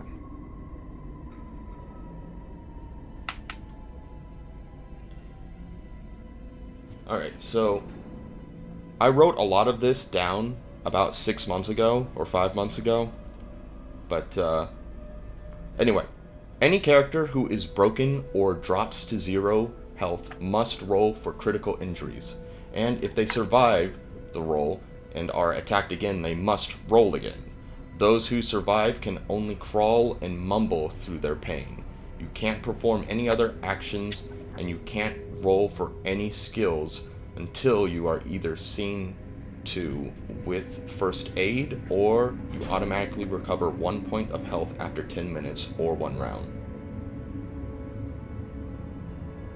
Now, say if you were on fire, for instance, or burning from acid, you would still have to roll a death saving throw each round using your stamina and strength. And like D&D, you make that saving throw on your turn, but don't worry about that right now. Instead, I'd like to mention we do indeed roll stress and panic during combat, and I made a massive mistake and thought otherwise. That was my bad. Also, you gain stress for every attack that hits you, but I'm ignoring that rule for the last fight. There's no need in adding on to what has already happened. Right, no need to make it any harder than it's already getting. Also, I'd like to remind everyone that of their talents. If you could each repeat them so we are all aware. Hard hitter. You get a +2 modifier to close combat if you sacrifice your fast action. Mine was I can push an extra like wits roll. Justin, what was your talent? I'm gonna be honest with you. I'm still looking for my sheet. Yeah, to be fair, like I also had to fucking scavenge through old messages and such to find it. I'm out here like, man, where's the sheet at? Yeah, it's around here somewhere. I know it is. Yeah, you definitely want to find that because you're up first. Ooh. Okay. If you download it, try to search up alien_character sheet, then it'll probably pop up. Oh wait. Like on your map and all that shit. In here. I got it. Nice. You said my what now? Your talent. Talent. Well, now I gotta. Resilience. All right. Resilient. Yeah. Resilience.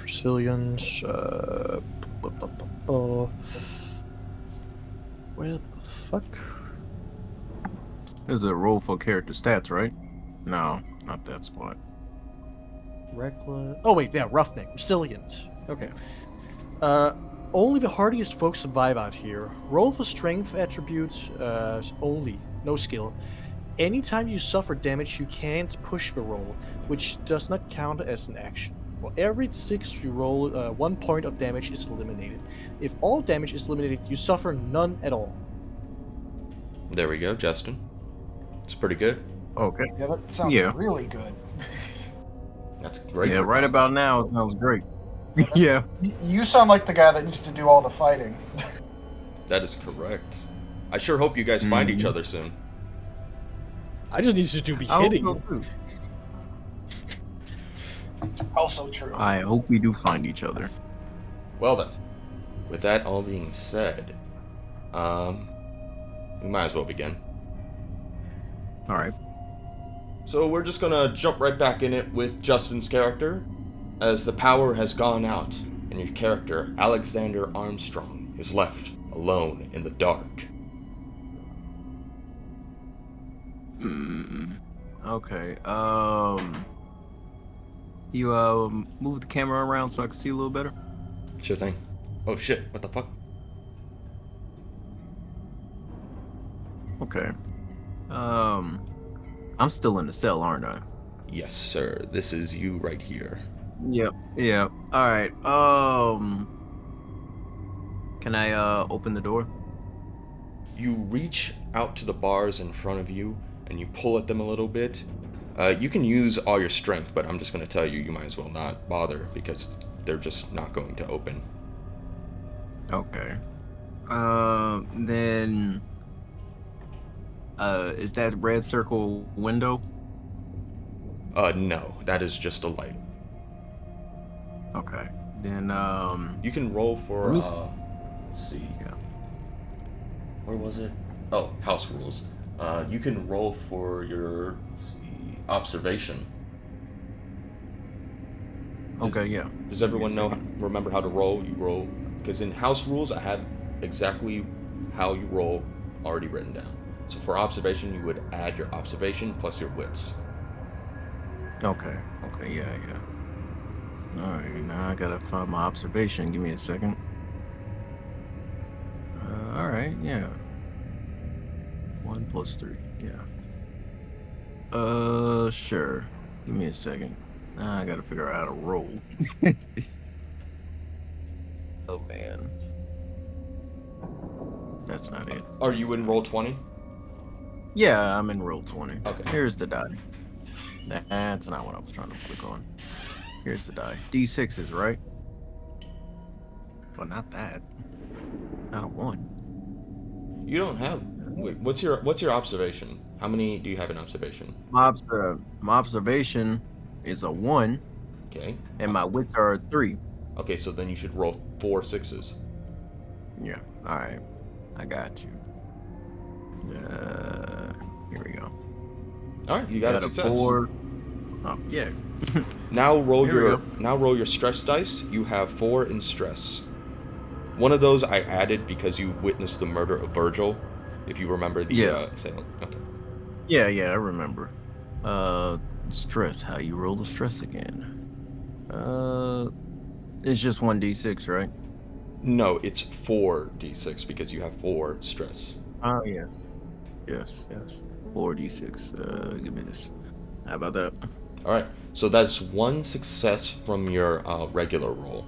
Okay, so as you look around, you don't see anything except really the blood outside your bars. Okay. However, in the distance, you hear what sounds like footsteps walking towards your cell.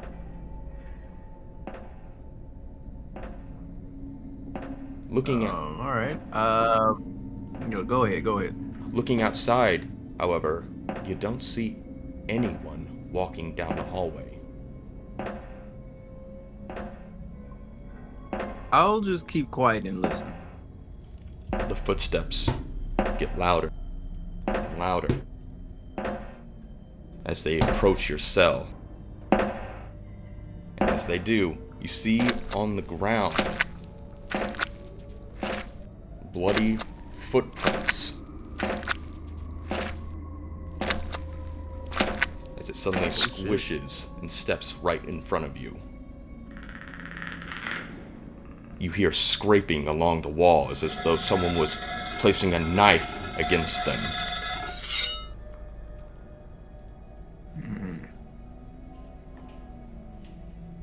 Keep quiet. That's all I got. Suddenly, as the These footsteps... are human footsteps that I realized, right? They sound human, only they sound a lot heavier. Nah. Let me keep quiet.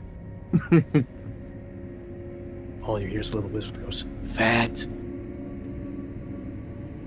I don't know what to do right now. I'm just gonna... Suddenly, the bars of your cell are ripped, hewn from its latches.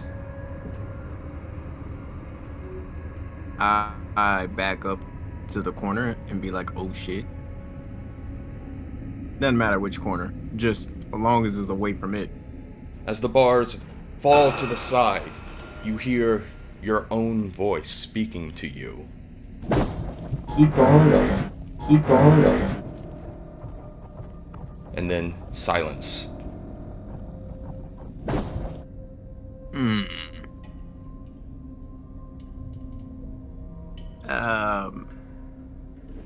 Okay. Just I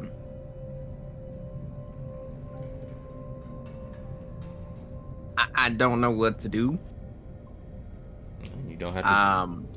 You don't have to do anything, or you could do something.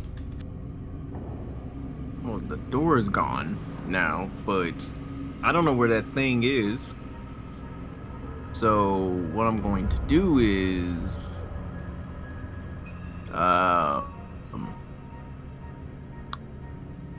I'm just gonna tiptoe my way out, I guess. So as you step out, oh shit, we get rid of this guy. Yeah. So as you step out, you see the lights all dim, and you don't hear whatever that was anymore. It's though it vanished without a trace, stepping into the shadows. Okay. As you tiptoe along, I will. go ahead. No, go ahead. As you tiptoe along, you see that other prisoner the one you were kind of arguing with, Henry Barton or whatever, he just kind of, you see him hiding behind his bed. Okay. And it's like he's trying to hide, like he doesn't know what the hell that was, but it's like he's just cowering. I would tell him, like, yo, bro, you better get on with the program and get the hell up out of here with me. Stay away from me. Whatever that was, I don't want any part of it. Understandable. That's all I can say. It's understandable. I don't want any part of it either.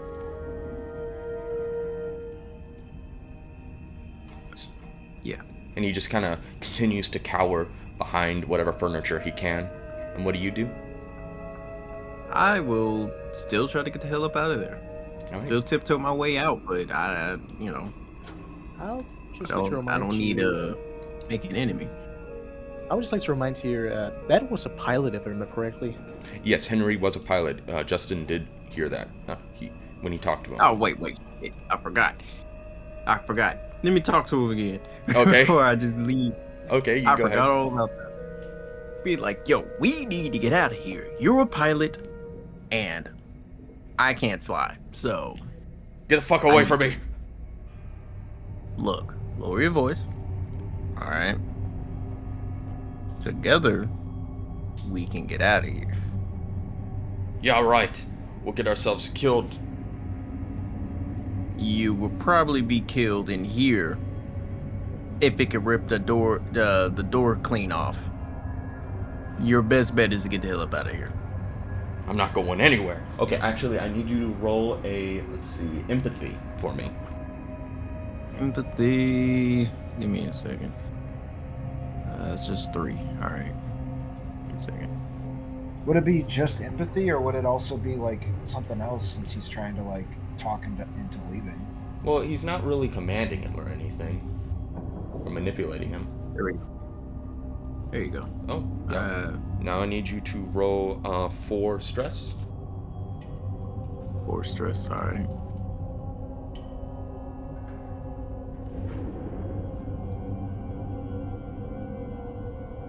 You got 2 successes, but you also got a panic. So I need you to roll your panic. Let's see here. That would be in stress and panic.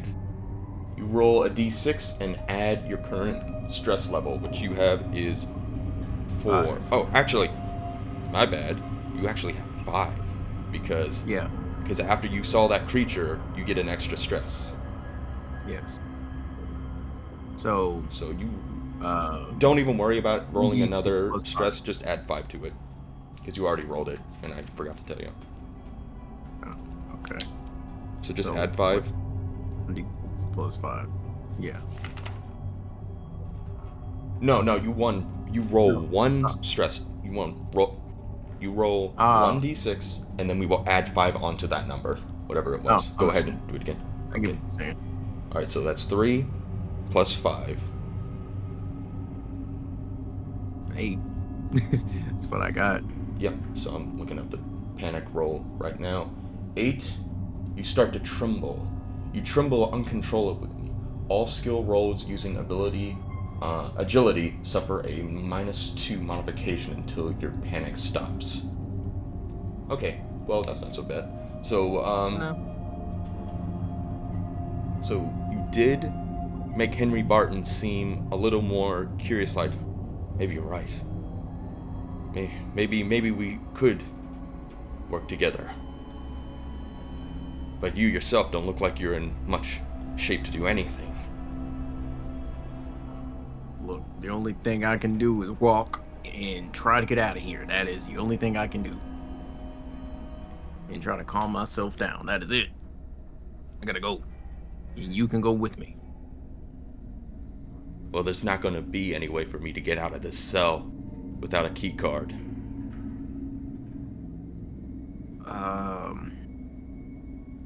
I'll go try to find a key card. Stay put. Well, good luck with that. And so, as I'm assuming you're continuing to move. Yeah. you continue your way. Oh shit, no, too much.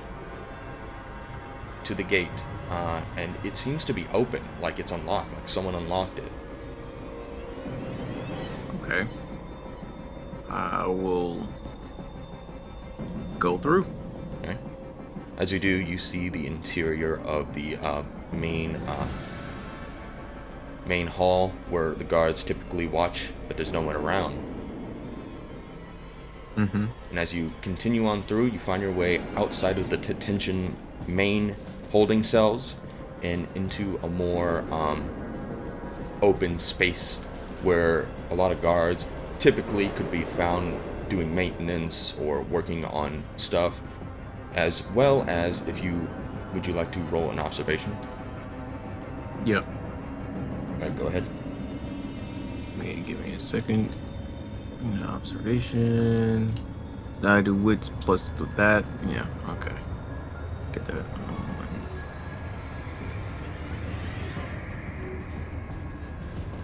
Okay, roll. Alright, there you go.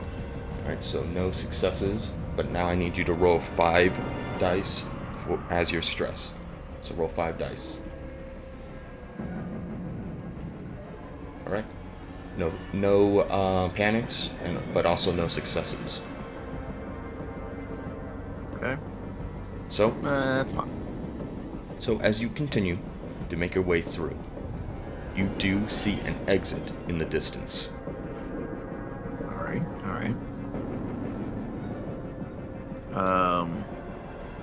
I don't see any key card, I assume. No. You don't see any guards or any key cards. Is it fine that I start moving things around in order to try to find the key card to get them out? Now I'll tell you what, I will allow you to push your roll, because remember, if you want to push your roll, you'll get a second chance, but it will give you another stress. That's fine. How do I push the roll? You just ask if you want. You just ask me if you want to push the roll. Yeah. Okay. Yeah. Then go ahead and roll again. Is it a 4 or 5? That 4 that I did, I assume. You roll your observation again. Okay. Of course. No successes. All right. So now roll 6 stress dice instead of 5 like last time, because every time you push your roll, you get another stress. All right. That's 1 success, but 2 panics. All right. Yes. Okay. Success, 2 panics. So roll 1d6, and then we'll add 6 to whatever that number is.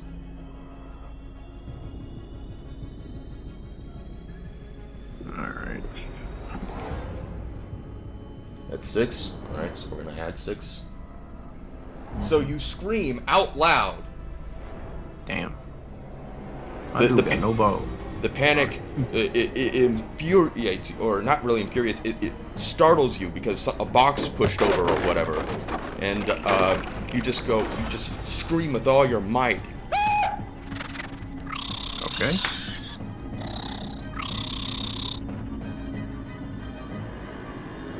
It was a rat. Yeah, it was definitely a rat and nothing else. Well. Okay. So now you think guards are going to be coming towards you. I hope so. Forgot to get rid of them. Okay. So now, as you hear people moving behind the walls, you still see that exit. Do I know it's people? Or You don't really know it's people, but you can only assume it is. Is there anywhere for me to kind of hide? Unfortunately, you don't see anywhere. Cool. Get me the fuck out of here. All right. So I'll hopefully run into Jacob's character. So you dash your way towards the exit. And as you open the doors, out steps a woman and another guard. I yelled, thank God. The woman looks at you quizzically and says, "Oh, who the hell are you?" I will go ahead and introduce myself, but tell him I need another key card to get a buddy out. The guard next to her says, "Hey, wait a second, I know you. You're supposed to be under arrest."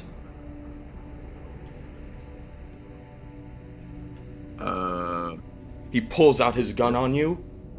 "You don't move right there. You freeze.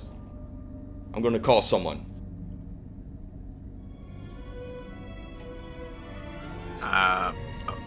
Okay.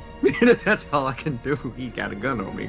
Well, as he has that gun on you, suddenly, and without warning, that same type of creature that you saw attack one of your co-workers latches on to the woman's face with lightning speed, subduing her. I tell Buddy with the gun, you better shoot her. Shoot her and that thing. Shoot her! The guard freaks out, and he's like, "What the fuck?" I tell him, quit being a bitch and start shooting. That's what I tell him. Quit being a bitch and start shooting, bro. He begins to try and pull the creature off of the woman. No, you goofy motherfucker. Sorry. I'm sorry. What do you do? Continue. What do? I grab his gun. You trying to wrestle his gun away from him? He can't be wrestling away from me if he's trying to pull that off of him or her. Well, then you better make a strength roll with a minus... That's agility, Minus... isn't it? Let's see.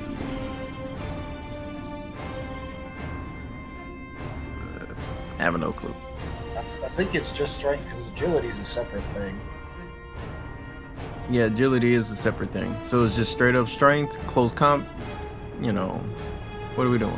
Sorry, I was distracted by a cat outside my window. Let me find this. I feel like Justin's got this. He outran like all the guards in the station. So You say that, but he's got a lot of stress. when it comes to like this kind of thing, I feel like Justin's character's got this. Alright, so I need you to roll a strength for me. Just straight strength? Just straight strength. And then I gotta roll for this character. That's just 5d6s, I assume. If your strength is 5, then yes. Alright. Ooh.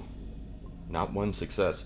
Okay, now I need you to roll your stress dice, and that's 6 d6s. Yes. Holy shit!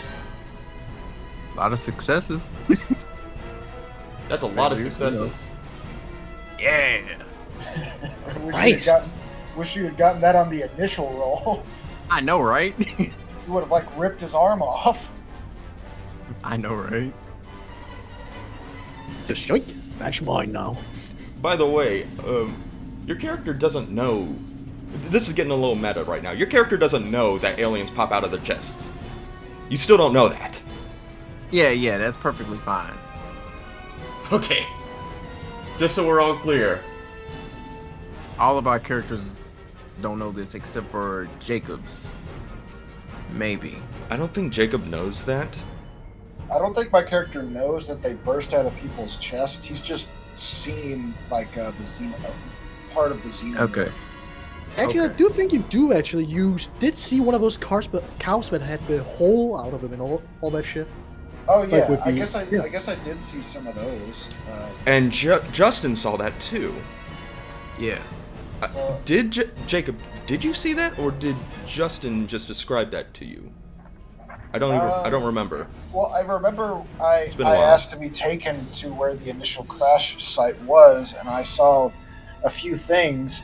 One of those things being like the silhouettes of like creatures, and I think I did see some of the like the buffalo or whatever the creatures are that The we rent. look after here. Yeah, those things. I saw some of those like messed up. So I think Justin definitely saw it because he went back and saw that one of them had something out of its chest.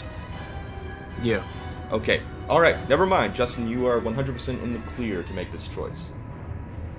Okay, so you succeed, Fuck yeah.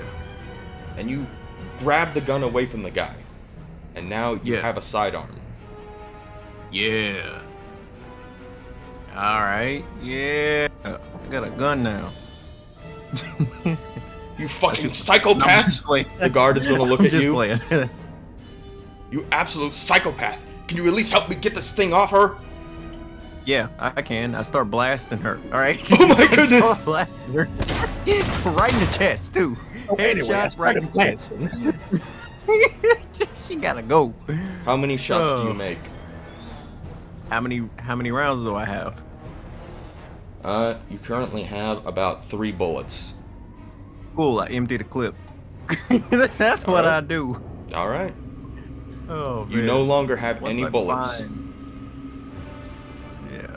Okay, that's fine. And so the guard is then going to attack you. But was I accurate with my shots, though? Let's see. Where is weapons? It said sidearm, right? That's a rifle. That is not a sidearm. Pistol. Due to her being just prone and on the ground, you do hit her. Alright. 1 to the head and 2 to the chest. That's what I'm gonna do. That's fine with you. Yeah, that's fine. Okay. So the guard is Alrighty. now going to try and make a strength roll against you to try and good wrestle luck for the with gun. that. So I need you to roll strength for me. Of course. All right. So no successes. When I need 60. Now I need you to roll your stress. Well, the stresses are coming in handy. All right. It's 2 successes. Let me see what he gets. Okay. As the two of you wrestle on the ground for the sidearm, the guard manages to get a clean shot right in your jaw, and the gun is knocked away. And by the way, with that stress, with that 1 on that stress, you're going to do another panic for me. Alright. So roll 1d6, and then we'll add what you currently have. +6. Alright. Also, remember your skill thing since you took damage, Yeah. like your talent. Just 1 point of damage Just 1 point of damage. Yeah. because he punched you in the face. Alright, yeah. Okay. But For like, your talent so- thing, correct. for your talent thing, roll your strength, and then you can cancel out the damage if you get 1/6 or something. Wait, what? your panic says to seek cover because you rolled a 5, but since you're being tackled right now, you can't really do that. Yeah. For your So do I roll damage, again? for your damage thing, roll your strength, what you would roll for strength, and then for every 6 you get, remove a point of damage. Yeah. Okay. So yeah, I guess I'll just roll for strength again. And don't forget, when you guys do regular rolls, you can get stunts. Don't forget that. Huh. Okay. Let's see. See what I'm going to do. Roll strength again, and my resilience may not help right now. Yeah, I'm pushing that one again. That okay with you? Yeah, I'll let you do that. Alright. At 5, come on now. Alright. And oh no. Alright. I need you to also roll your stress. And now you have 7 stress. That's a lot of Yeah. panics. Yeah. Okay. As so soon as I go ahead see one of and them, I'm like, go ahead and roll a d6. +7. Oh man.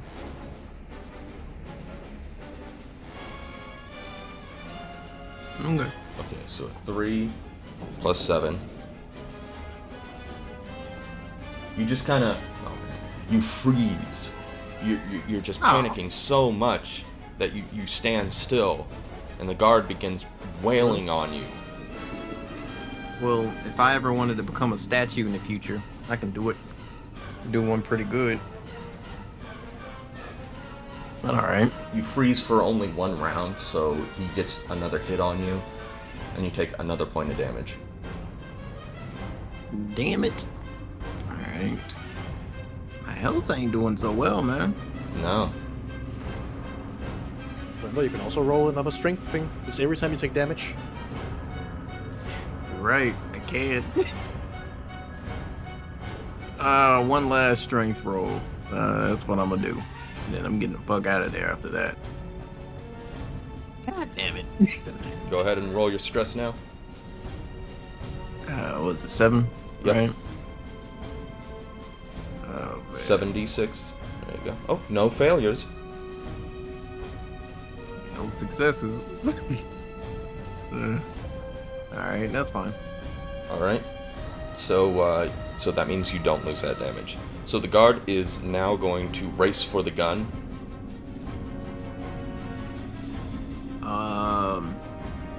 What do you do? Okay, Do you want to leave or do you want to fight?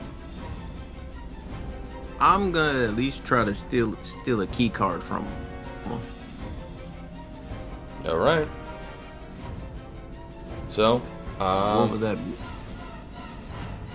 that would be an agility. Okay. Is this, I'm assuming this is just straight agility. Yes. It's going to be straight agility. But if you fail this, he's going to have a gun and bullets.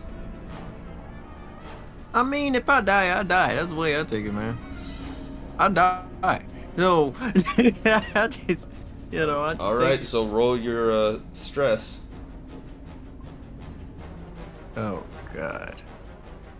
What was it now? 9 now? No, it's still 7. Okay. Alright, that's 2 panics. So go ahead and roll a d6. Alright. Plus 9. Yeah. Alright.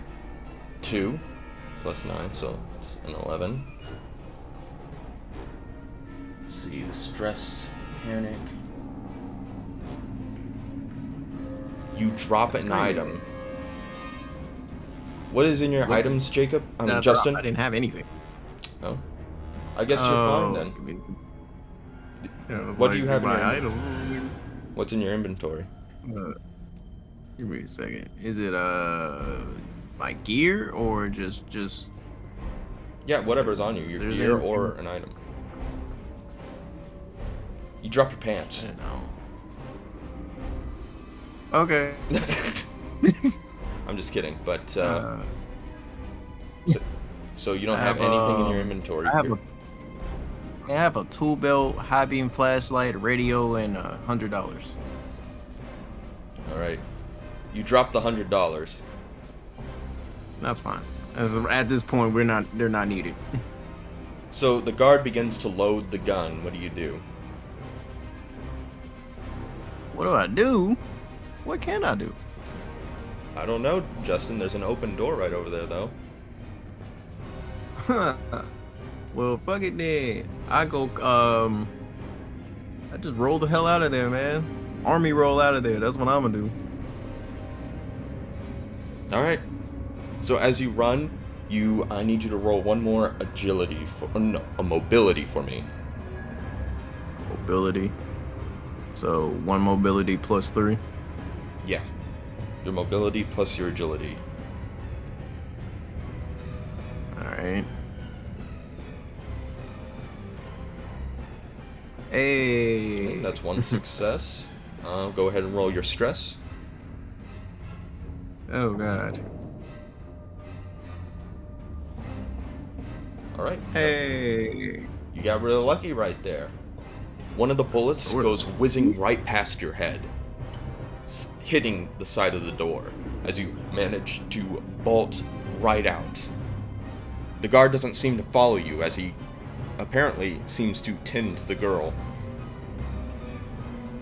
I yell out, I hope she dies, for her sake. So, you manage to make your way outside of the detention center. Making my way outside, free as a bird. Alright. And as you do, you hear a voice call out in the distance. Alexander?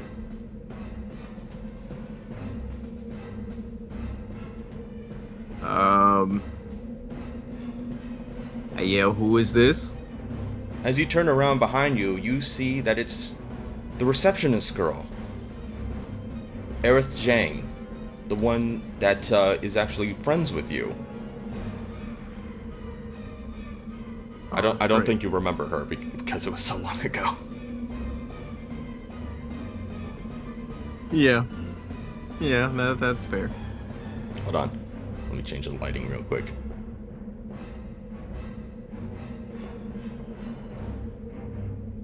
Aerith Zhang sees you and says, "Holy shit. How'd you get out? I was coming in just to see you."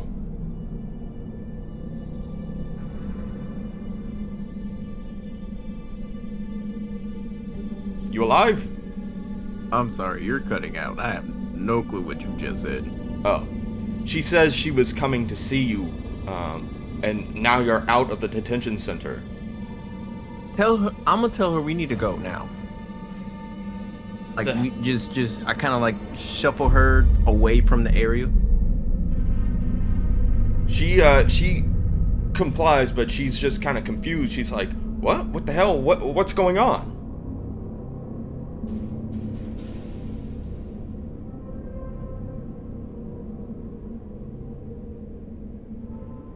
I guess I'm still cutting out. What? Did you hear what I said? Yeah, just a little bit. Okay, she All I heard was seems she confused. complies. Yeah, she's confused.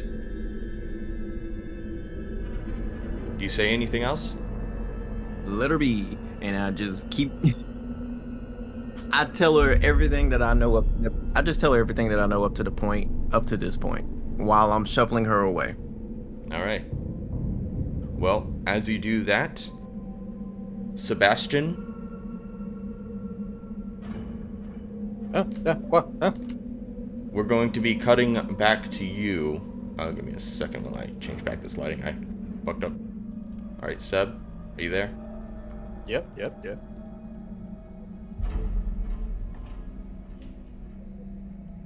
All right.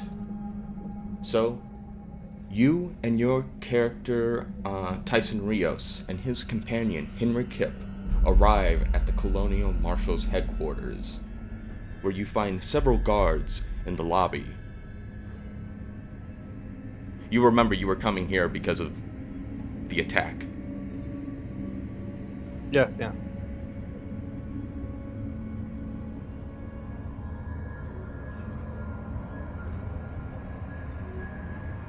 Well, I was supposed to do something like it, but you just arrived here at the guard station. Are you gonna do anything? I thought my ass was dead ass unconscious, like after the fucking beatdown I got. No, you're just missing a few teeth. Oh, okay. Oi! You! Guards! Several of the guards notice you and come to your aid. Fuck. Henry Kipp will then say, "We need the sheriff! It's an emergency!" And keep that clanker away from me! The guards just look at you. What? Oh, okay. It sends one of the other guards to go and find the sheriff. Make sure to keep an eye on those fucking clankers! We are not to be trusted.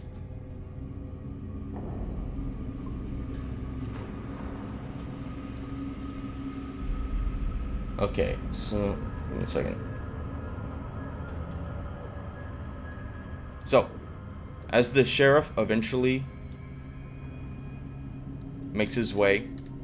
He sees you, and he just comes right up to you and asks you what the hell happened. A working Joe kicked my fucking teeth in, that's what. All of a sudden, the doors closed in on us. The cameras was watching us. And all of a sudden, a working Joe started to attacking us. Nearly took my fucking life. Okay, I just need to slow down. Who the hell are you, and why would a working Joe attack you? That doesn't make any sense. Oh, fuck. Tyson Rios. Fucking engineering department. I usually work on the Joes and everything. I noticed something weird was up with the code. And then all of a sudden, the camera started focusing in on me and Kip when we had a conversation about it. Then the Joe that was near us at the time started to attack us. Attack you? Nearly fucking killed me. I need you to roll an empathy for me with a -2 modification. Fuck. So, when we say that, like, for example, I have 3 in empathy in general. Yeah. And it gave me a -2 to manipulation, right? Or was it just empathy? It gave me Empathy. -2 You're not manipulating him, you're telling him the truth. So I can only roll 1 dice. Correct. Plus, then you roll your stress. And how many did I have of those again? 1, 2, 3, 4, 5, 6. Oh, straight up 6. Straight up 6. Oh, you got it on the first try. Well, go ahead and roll your stress. How many you said again? 6. 6d6. Yeah. And then 1 extra. That's a panic. All right. So, okay. 1 panic so and 1 success. 4 plus 6. Go to the stress sheet.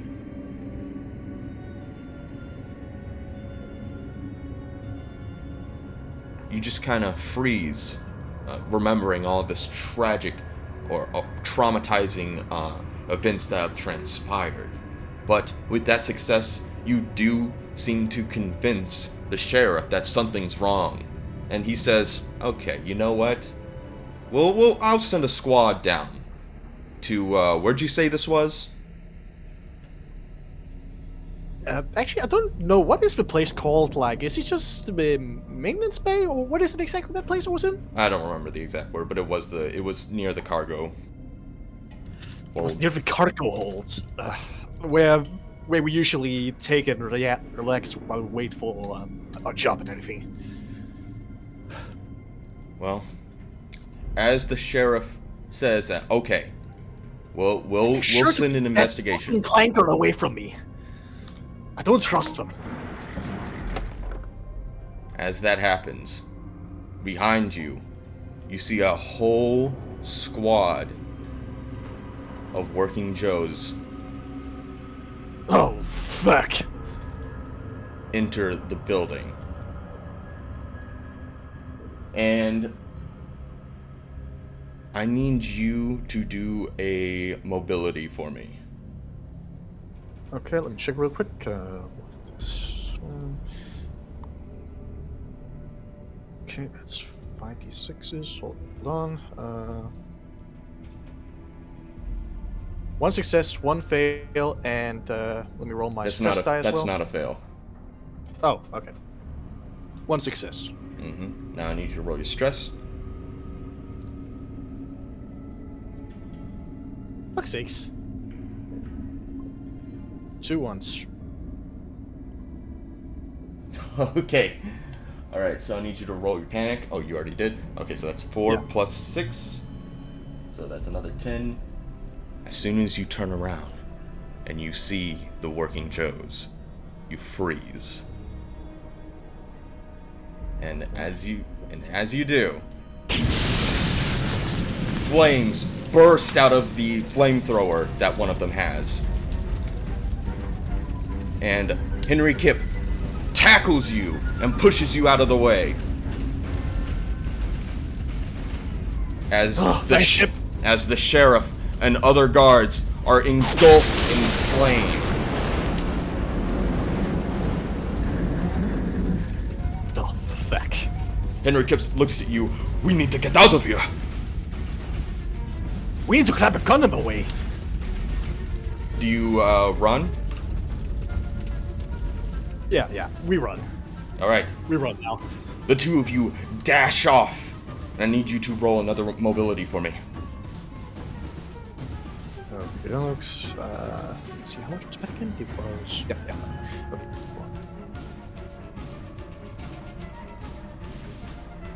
Well. 6 and stress and all that shit. Give me a fucking second. 2 6s and a 1.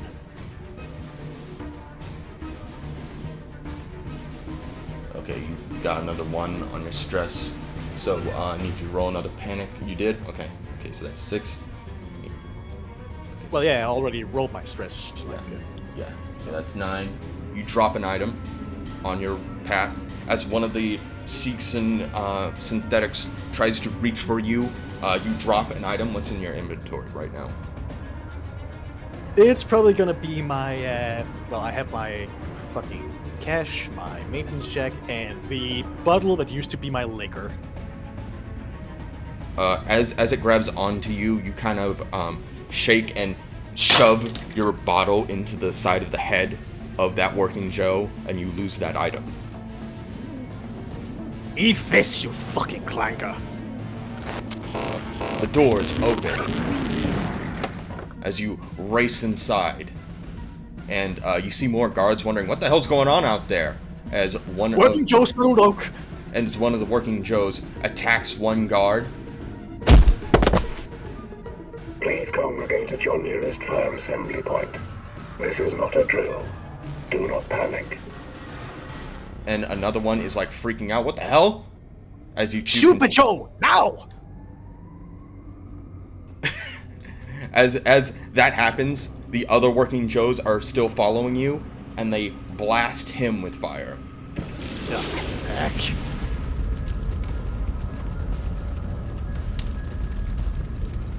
I'll give you a second. The screen's frozen. Okay.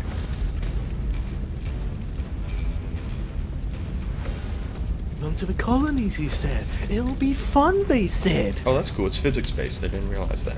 Oh, yeah, that's kind of neat. Alright, so flames are just going everywhere. People are dying. And so you reach the next door. As you open it, there doesn't seem to be anyone inside. What do you do? Are those landmines to the left? They are explosive, yes. Is there anything else, a firearm or anything that's nearby? Not here. Not in this specific room. Like, are those explosives actual that size, or is it just like... They are that size. So they'd be really heavy. Yeah, okay, fuck that then. Okay. We move on. Alright. You make your way inside the detention hall. Oops. Oops, I just made an oopsie. Ignore that. You make your way inside. I accidentally got rid of the floor.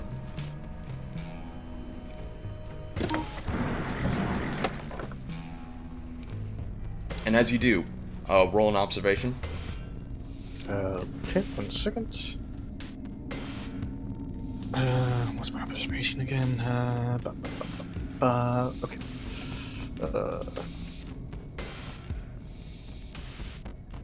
Non-successes. Roll your stress. My stress. 1 6 and 1 1. 1 6 and 1 1. Okay. Give me 1 second. I'll try to fix this. Sorry, I didn't mean to break the immersion. Alright, what was that again? You got one failure, or one stress on your stress? Okay. 1 failure and 1 success. Where's the success? It's the one that's alone. It's because I can't roll 6 sixes, so... I need to put 1 extra in. This little one in the bottom, that's my... that includes under my 6 stress. It's because I can't roll 66s for some reason. It only rolls up to 5. You should be able to roll. I only see up to 5 for me. All you have to do is go in advanced roll. Ah, okay. Didn't know that. Okay, so that's part of your first roll. Yeah. Okay, so that's six. Well, a that's, part of my stress roll, I mean. Oh, that's part of your stress roll. Okay. Yeah, out of my 6 stress die. Okay, so that would be a success, but you also got a panic on that stress. So I need you to roll your panic for me. Roll another one. Okay, 1 second. Just one or 1d6, and then we add how much is in your stress. 6? Okay, 6 plus 6, so that's 12. So that you scream as soon as you see whatever the fuck that thing is attacking this poor innocent woman. Holy fuck! And that's another stress because this is the first time you've seen this thing. You have no idea what the hell that thing is. This strange, spider-like crustacean attacking this woman as this guard continues to try and pull at it. But you also see that the woman has been shot. Dude, she's dead! Move! I don't know what. Dude, there's working Joes that's trying to kill us. You gotta run. As you say that, several working Joes begin pouring into the room as the guard just continues to pull at this creature. Only wild animals fear fire. Well, it was nice knowing you. I need you to roll another mobility for me. Oh, fucking hell. Okay, let me see. That is my mobilities. One success, and for my stress, hold on. It's 7 stress die I have right now, right? Yes. Okay. 3 successes, 2 failures. Okay. You do have stunts. Don't forget if you want to look in your stunts because you have multiple successes here. Which one was that again? Was that under Actions and stunts. Ah, okay. Give me a second. Oh. And you look under mobility. I just try to move me and Kip out of the way. Okay. As you do that, oh, hold on, the thing is paused. I hate it when it freezes like this. Okay, there we go. So, the two of you manage to dodge out of the way as the guard and the remains of the woman are burnt to a crisp. You see that one of the exits is conveniently open.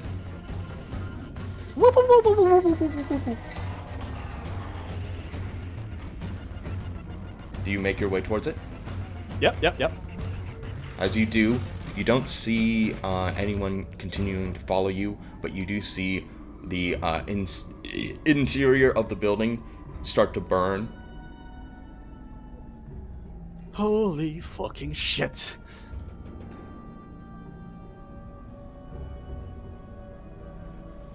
Oh, fuck. And you do get another stress point for that entire thing, because they're burning people alive. So I'll give you another there. Oh, fuck me. How did we survive that, Kip? Henry, Kip, and you begin running, and Henry says to you, "We need to find a place to hide. We can't just go to our homes." Yeah, but we also need some fucking weapons if we're ever gonna stand a chance against that. Listen, I know a place. Okay, good. Lead on. We gotta warn the others as well if we can. Yes, but first things first, we need to rest. Let's go. Yeah. So the two of you manage to make your way to unknown areas that you've never been to. With all of that being done, Jacob, it is officially your turn. You there, Jacob? Yeah, I'm here. Okay.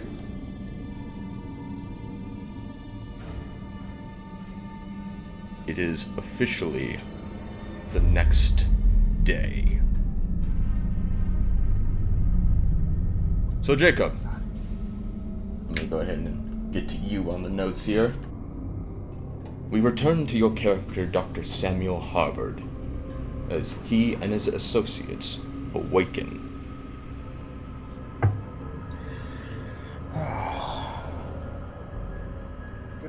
Good morning, my friends. I hope all of you were able to get some form of sleep. Speaking of, Jacob, you now have no stress after a long night's rest. Wonderful, wonderful, wonderful, wonderful. Both Dr. Derek Esperin and Dr. Xia Hibbard are just kind of having breakfast, doing chores around the house. Oh, cool. They're cleaning my apartment for me. Nice.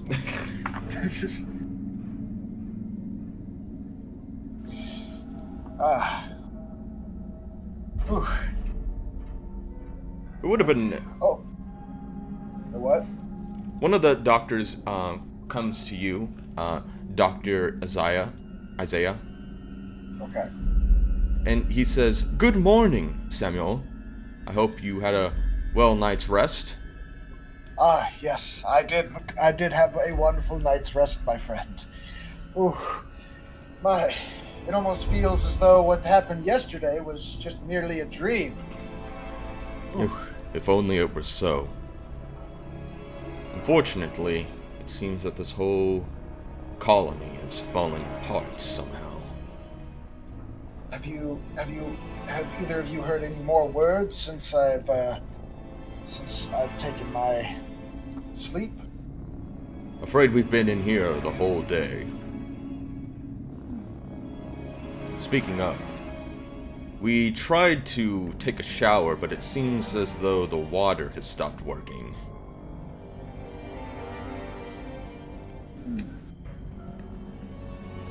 They must be shutting...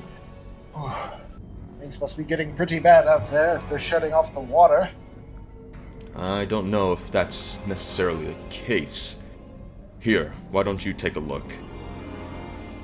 It could also just be because I have forgotten to pay my water bill. Do you take a look at the shower? I will take a gander at the shower, yes. Alright.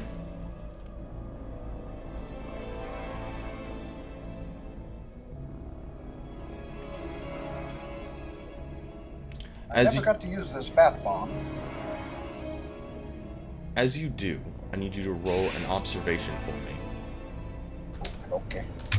It's my observation. Nice. Okay.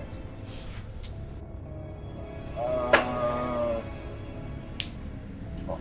Where's the notes?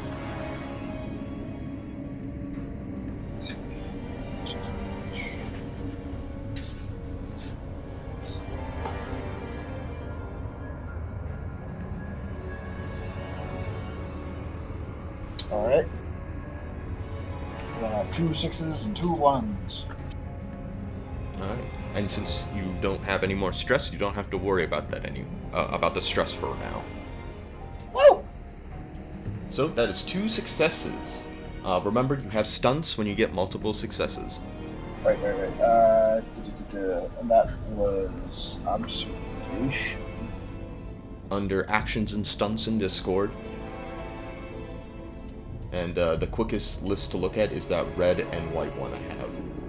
Oh.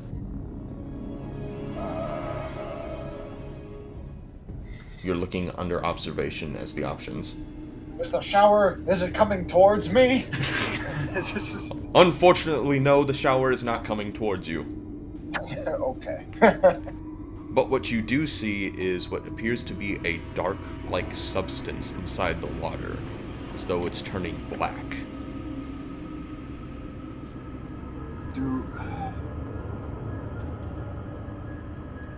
Does it have like a smell to it? You take a whiff, and it doesn't necessarily have a smell, but it is a strange color.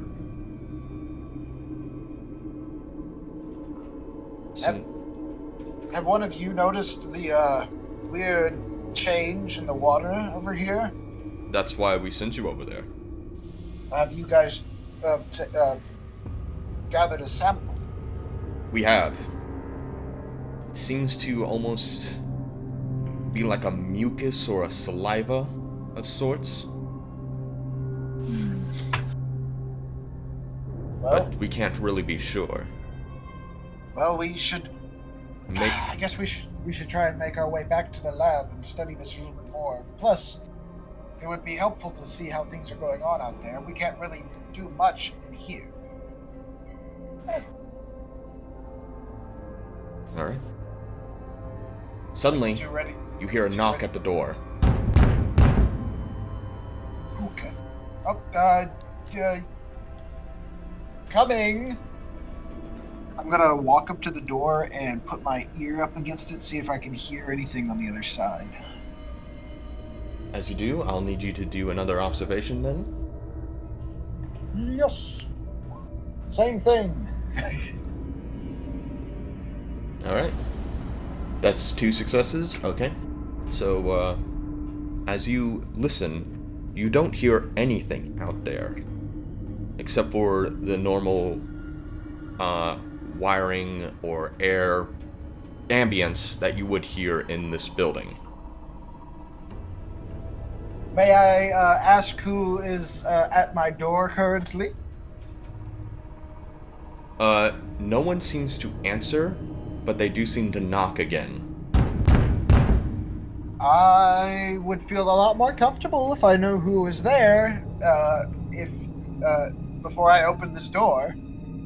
You then hear what sounds like a working Joe answer you back. You're starting to test my patience. He basically tells you that he's come with papers for a summons. Alright, I will open the door. And standing before you is one of the working Joes, and he hands you a piece of paper before walking off. Thank you very much, my mechanical companion. Or friend, not companion. What does the letter say exactly? It seems to be a summons for all non-essential or non-corporate exclusive personnel to meet at the town hall, headed by the director himself.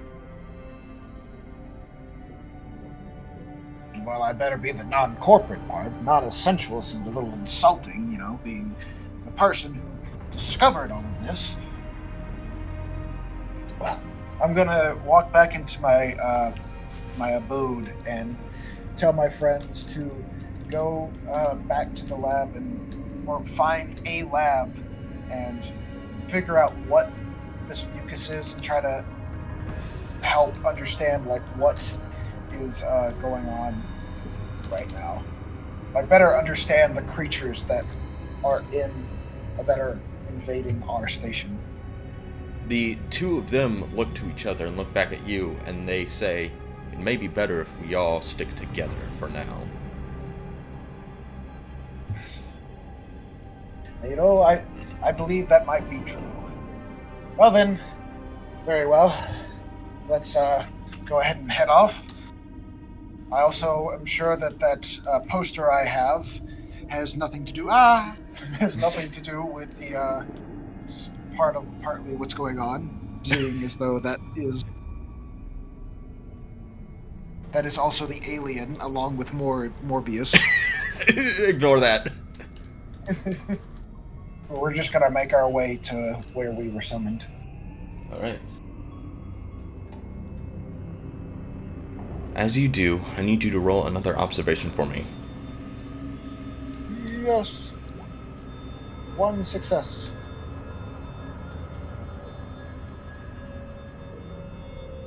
So, as you make your way through the halls, you happen to notice they feel eerily empty.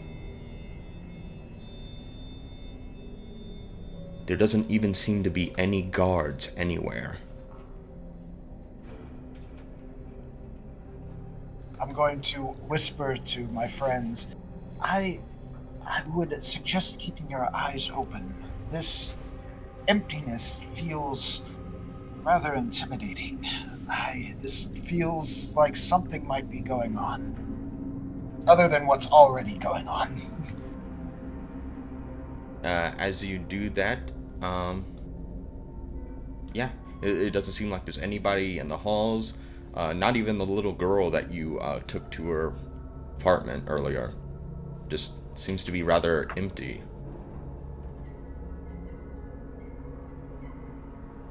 Are the working Joes, as we're walking past them, are they doing anything? They seem to be looking at you as you walk by them. They don't seem to be moving or anything, though. Their heads are just turning as you're walking by each of them. I'll just very calmly gesture and wave at them as we walk by, and then just keep making our way towards the where we were summoned. All right. You make your journey across the empty hallways. You hear the ambience and the flickering of lights, as per usual. Oh shit. Ah, Ignore that. melded into one being. We have become a super scientist. Oh shit. What am I doing? Come on. Okay. You continue to make your way, and you do see one woman at the desk, the secretaries or the receptionists. Greetings, madam. I do believe this is the where the summons was for all non-corporate and non-essentials, as the paper says. She shakes her head. No, I'm afraid that's down in the town hall, across from the lobby. I see. Hey, Well, you guys wouldn't happen to notice anything strange going on today? that very notion was just on my mind, and I was just about to inquire that about yourself, or inquire that to you. It does seem as though the halls are emptier today than they were yesterday. Do you maybe know what might have been going on with that? Because, just as clueless. Well, more than likely it's because everyone's at the town hall, but that's not what I was referring to. I was referring to more, I don't know. There's just a weird air about everything lately. Yes. That is more than likely due to the fact that these creatures have invaded the station. The fuck? The fuck are you talking about? Oh, yes, these very tall, lanky, dark-skinned creatures. One of them ate a fellow yesterday. I saw it firsthand. It was very terrifying, but I have slept it off and I feel quite better. It's still terrifying, though. Yes, he was smoking the devil's lettuce, as they say. Ah, I see. So you're a crazy person. Okay. Fuck off. He was smoking it. I said I saw him smoking it, and he died. She just kind of waves you off. Unless you want to really convince her or something. Very well.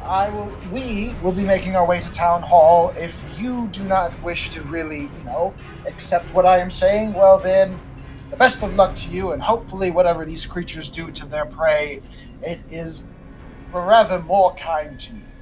Best way I can put it. She just kind of looks at you like a crazy person. And you continue to make your way. As you enter a hallway, you see another working Joe, and you see a dog looking at you.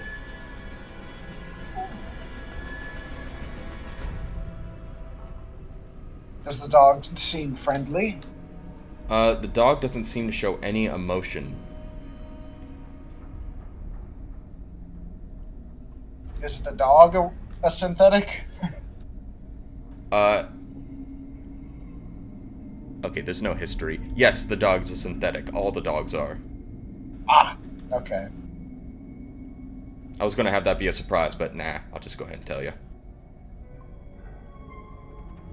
Well, I really wish these dogs. I wish this had been a real one. It's been a while since I, messed around with a dog. Back in my good old days, back with my mother and father, we had a few pups here and there. My goodness. Very well. So long, fake doggy. So long, synthetic weirdo. The dog says goodbye. Well, that's new. Maybe I am going crazy. You enter the lobby after you pass another machine. You do manage to pass the room that is where the Overseer usually sleeps, but doesn't look like there's anybody really over there. I'm just going to keep going to the town hall. Alright.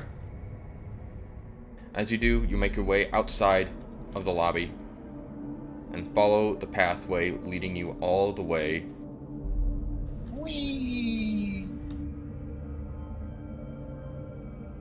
into the town hall, where you spot a whole gaggle of people. Oh my, yes. I see the overseers over there, correct? Yes. I'll let you have that. You don't need to roll observation. Okay. I'm gonna make my way to the overseer. One of the working Joes puts his arm on you and pushes you back. What are you doing? Excuse me. Overseer, I do believe that I had a summons to this gathering. The Overseer looks at you and he says, "Yes, now take your seat." Well, I was hoping this would be more of me being able to explain what is going on to everybody rather than me just listening, but if I may have the chance to speak at some point, that would be very much appreciated. The Overseer then looks at the working Joe, and the working Joe then pushes you back even further. I'm not trying to be aggressive, but okay, fine. I'll take a seat. Very well. The two scientists look at you and say, "What the hell was that about?" It just gets... I have such a bad feeling about this. You look around and find a bench that you and your friends can all sit at.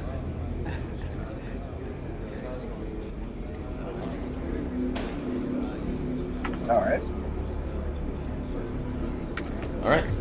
And with that being said and done, you hear all the rabble around you about people talking about these deaths that have happened and what they could mean. And then one of the people at the front take their place at a stand nearby. It is Darlene Thompson, the let me get her up here. It is the Chief Administrative Officer. She's the woman that you met when you were talking about the meteor. That's right. I thought she was the overseer. No.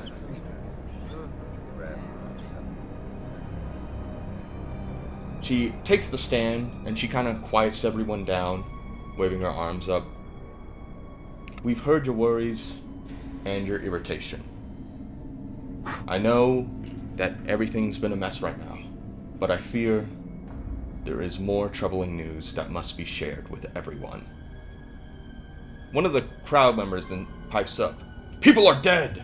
A child is missing! What more could there be?" I'm going to turn the mic over to the director himself, Ridley Cameron. Ah, wow. Snuck that in there, didn't you? Yeah, I feel like that was pretty subtle, and I'm really happy to get that across.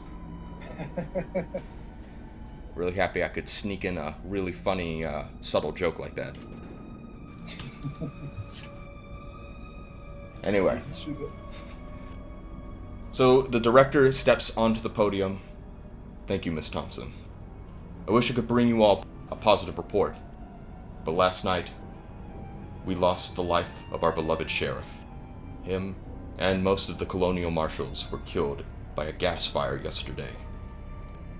I myself watched the security footage. It was a terrible accident, leaving no survivors in the building. I am sure all you are tired of this series of unfortunate events that have plagued our lives over the past few days. And I am here to tell you that enough is enough. With the loss of the colonial marshals and the majority of the colonial marines mounted on an expedition, I have tasked the Working Joes full legal authority and police powers to maintain order until we find this ventilation killer. Suddenly, in the room, you hear another man begin to laugh. Ha ha ha. This isn't the work of any killer, but the preying of an animal. Its tactics, its patterns. My brother and I have had plenty of experience with this on the savannah back in Africa. You can take my word. This thing is a beast, not a man. And I reckon someone in this whole colony must have spotted it. As I hear this, I'm going to stand up. It's like, yes, I agree with this very scary man. I have seen the creature firsthand. We are in grave danger here, my people. We need to start evacuating. These creatures are a large danger to all of us. People begin to look at you and are like, "Oh my goodness, what's?" They're hearing your words, and you can see the fear on their faces. And there's another woman that you see that seems to look downwards, like she doesn't want to be seen. Roll an observation. Yes. 3 6s. You look over, and you see Dr. Felicia Isley, who seems to be a little nervous. But with that being done, suddenly another man in dark red robes speaks up, walking among the crowd. You know this man to be Jacob Salve. Jacob Salve. Things frozen again. He walks among everyone from behind. This isn't some animal or some foul creature. Can't you see what's right in front of all of you? This is the Perusia, the second advent of our Lord and Goddess. Our salvation is at hand. The wife of Abzu and mother of all dragons has come to claim us as her chosen. We should not fear, but celebrate her arrival with open arms.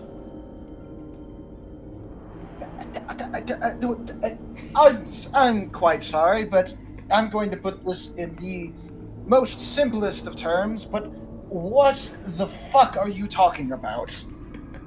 Ridley Cameron is then going to slam onto the podium. All right, that's enough crazy talk, okay? These theories and fantasies about a monster or a dragon or whatever the fuck, an alien stalking us are in poor taste and will only serve to divide and scare us. From now on, I will hear no more of any alien discussion, period. It is not fantasy, Overseer. I can take you to the vent of where I saw someone die. I've already been there, alright? There is no alien, there is no monster. Well, then you lie to us. Alright, that's it. Meeting's adjourned.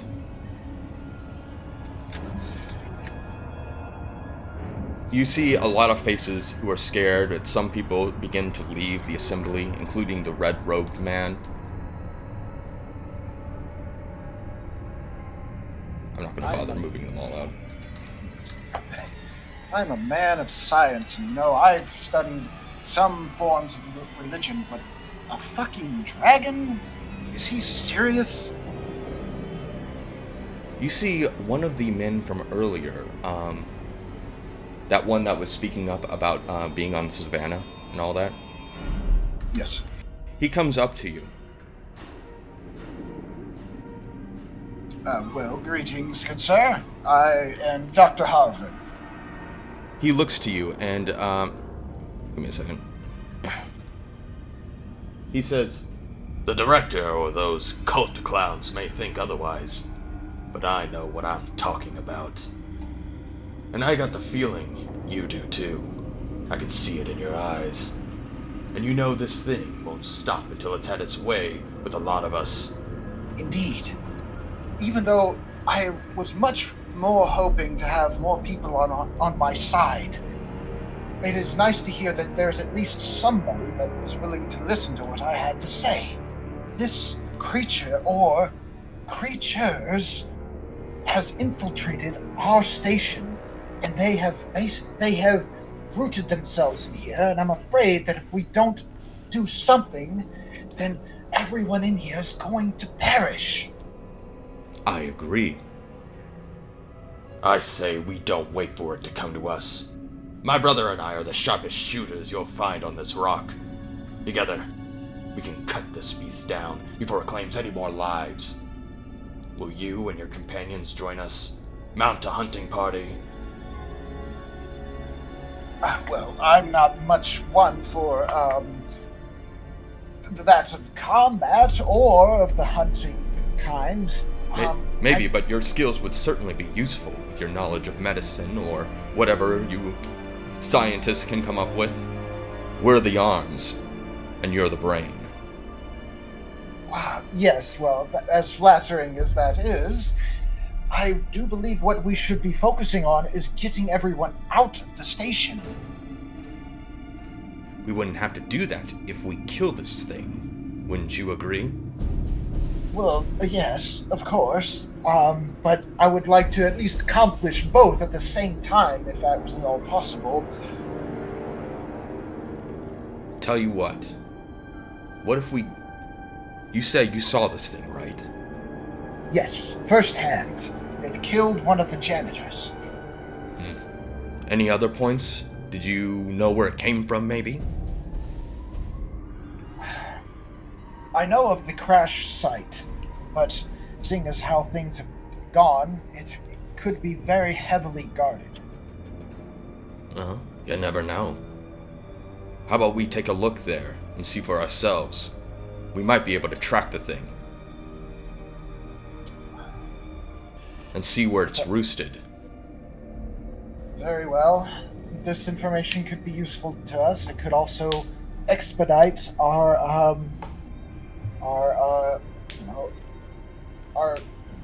leave of this station. Before we head out on our little expedition with you, I must have a conversation with a fellow doctor. Very well. Don't take too long, though. Yes, very well. I'm assuming you mean her? Yes, I'm gonna have a chat with Felicia.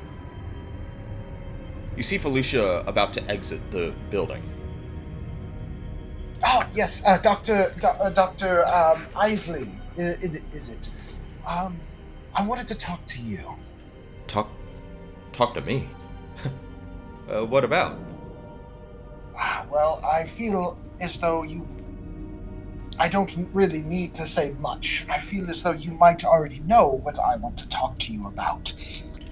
Specifically, of course, some of the things that weren't really talked about in this little meeting. Things going on about the creatures in the station. I don't know anything about what you're talking about. Your exposition says otherwise. Look, this is just too big, okay? We should just ignore it. Doctor, please. You must realize if we ignore what is going on, it's only going to get worse, and more people are going to die. I really need you to work with me on this. I am getting very, very tired of being called crazy. I need you to roll an empathy. Okay, you get to do, what is that? Let's see. Okay. Just a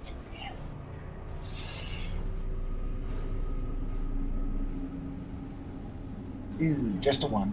Do you want to push your roll? You'd get 1 stress, but that would only be 1 stress. You know what? Sure, I'll push it. I'll roll again. All right, go ahead. Yeah, now it's nothing. Awesome, you got 1 stress and no successes. Okay. Cool, worth it. She looks at you.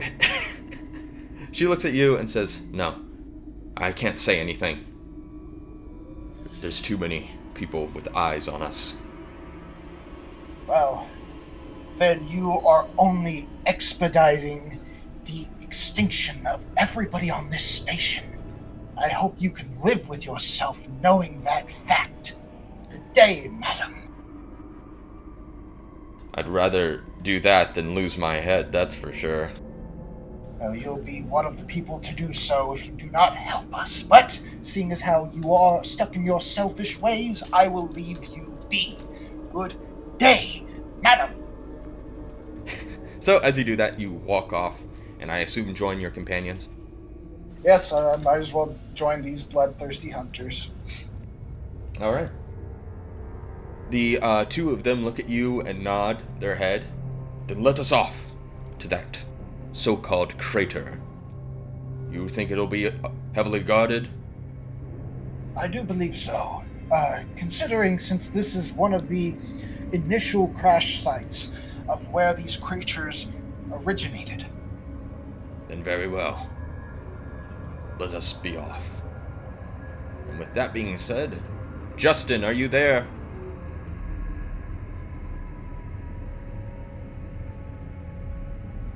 Here we go. Here we go. Alrighty. Yeah. So, as you manage to flee with Er Sheng, you find yourself inside of her dormitory.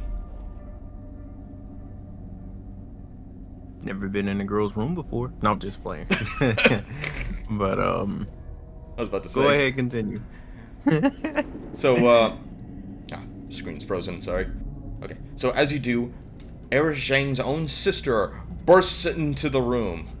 Holy shit, you guys. That's 2 women in one room. Anyway. Hey, so, come here often? Yeah, it's my room.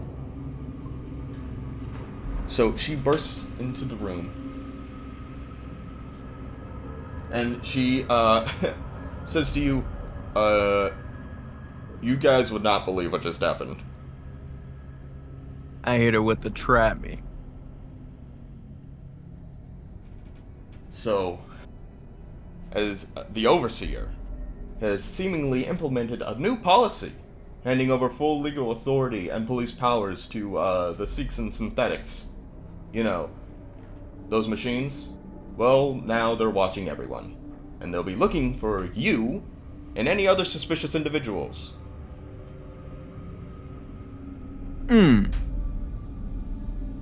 It might... So... It might be best... bullshit. Yeah, it's bullshit. Oh, and by the way, the building that you came out of, yeah, it caught fire, and everyone died inside. No! We needed that pilot. Yeah. I'm starting to wonder if it might be best just to wait, keep our heads down until the Colonial Marines return, and just ride this out indoors. We need to find another pilot. That's what we need to do. And get the hell up off this rock. Well, what do you think we can do? Well, You maybe you can find someone that you can trust that is very trustworthy. The hell was that? And if you got a gun, pull it out. Well, we do need to find tools to defend ourselves. I don't know, there might be something in the maintenance room. Nah, don't go by yourself. All right. Let me tell you the things that I've told your sister on the way here. I'll go ahead and explain to her the shit that happened and what I've been through and what I saw. And then I tell her, nah, like this shit really happened. Well, So, then we definitely need those tools. yes. Then Okay. I guess all three of us can go together. That will be the best thing ever. We could Also, is there Hide your anything face. else that was... You said what? hide your face or disguise you like a hood or something. Alright, I'll ask her if she has anything that can cover my face in her room. She looks at you. I've got one thing. She searches through a chest and pulls out fake glasses and a nose. I'll take it. I'll take the fake glasses and nose. Alright, so you put them on and you look like a completely different person to a 5-year-old. Oh shit! Okay, I know you guys were still on. Like everything was right for me. I thought What? everyone was dead. What happened? I couldn't hear anything like for like 5 minutes straight. I was wondering why everyone was so quiet. Oh. How about, Wait, wait, when did you cut off? I don't know, to be honest. I kind of zoned out after a bit, and then like I noticed everyone is really fucking quiet. Then I tried to play like a sound thing, and nobody responded. So I got kind of weirded out. Oh, so that's what that was, because I did hear that. I just didn't know what that was. Yeah. Okay. I was just wondering. Okay. Well, we'll get back to you later. Justin, you got the fake glasses and nose? Yes, fake glasses, nose, and let me ask her sister if she has anything on her. Well, all I've got is this makeup kit, but that won't be useful. That glasses and nose, though, that's the real shit. Put the makeup on my face also. Okay. So you spend a couple of hours adjusting and making yourself look, not like a different person if someone's really looking, but it's enough that could possibly fool Working Joe. And except when they see you, they're gonna go, "Wow." You're gorgeous!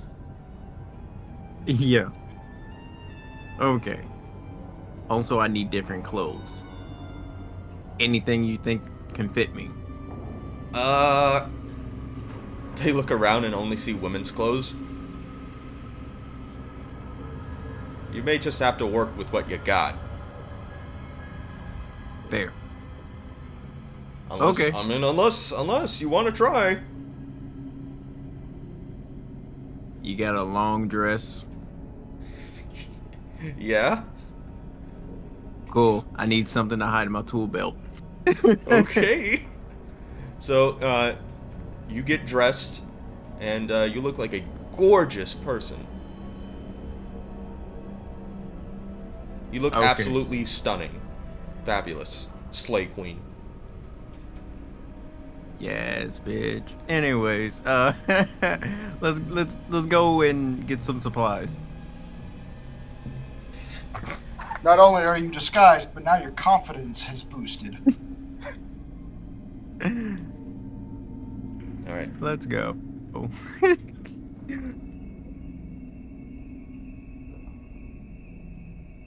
Add a +2 to manipulation. Actually, I probably will do that. Okay. I'll take it. Actually, no, that would be a -1 because... Nah.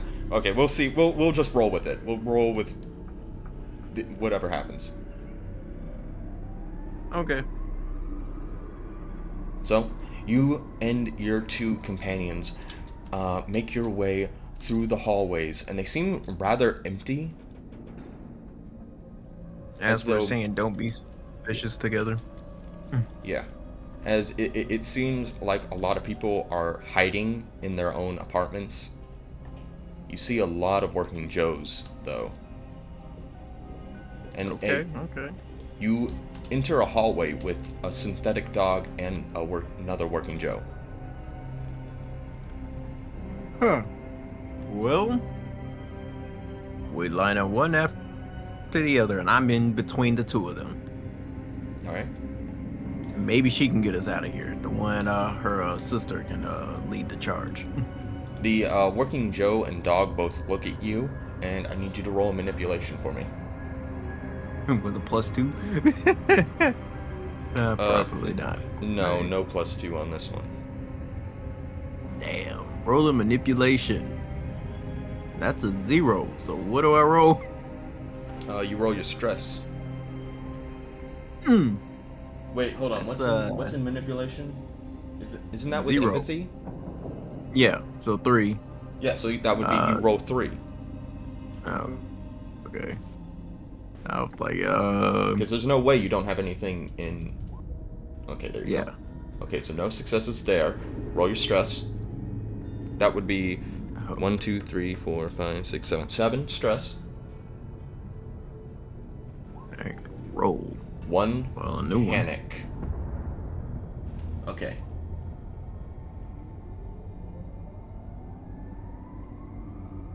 So roll 1d6 for me. Alright. Okay, that's 6 plus Hey. 7. What? Shit. My bad.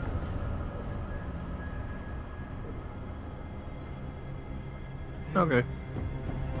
No, you rolled a d6, and I was adding 7 to it for your panic roll. Oh, shit. Which, Oh, okay. which that means you got a 13 there. Okay. So that's you flee. You dash past them, and the girls are following you. Oh shit! The working Joe just looks at you, and it's like, What was that?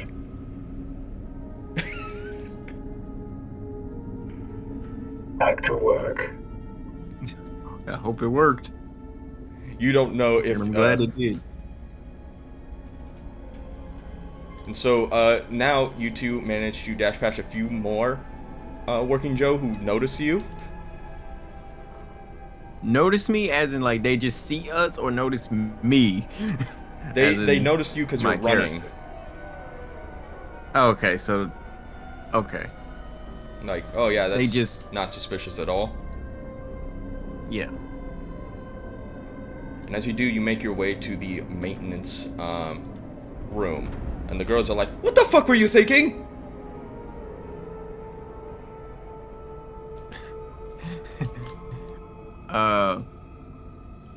I scurried what I should have. Well, I'm sure that wasn't suspicious to anyone. It was, but we'll keep it pushing. So as you make your way to the maintenance room, you also see another door.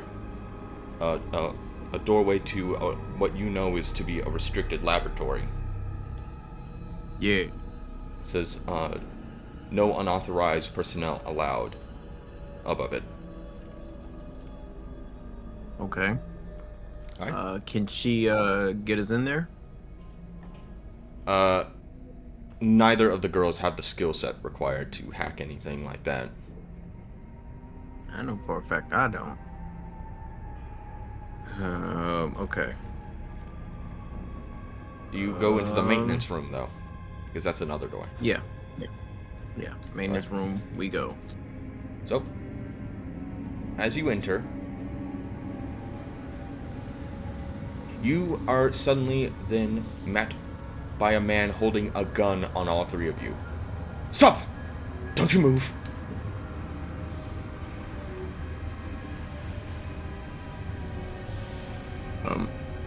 Okay. Don't shoot. Don't any of you fucking move. Are you with them? Are you with the demons? Do I look like a fucking demon? He looks at you in that dress, and he's like, I think you're gorgeous. But don't you move anyway! Oh, okay. To answer your earlier question, no, we're not demons. We're trying to find things to defend ourselves from them. Alright. So the man, I need you to roll an empathy for me. Alright, give me a second. God damn it. What's up with these shitty ass rolls today? Alright, now roll your stress. That's 7.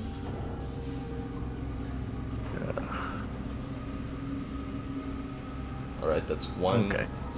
That's 1 panic. Let's see here. So roll a d6 for me. Yep. D6 plus 7. Yes. Okay. So I flee again. Uh, Why can't I get these sixes when I need them? you attempt to flee, but as the door closes in on you, you find yourself stuck.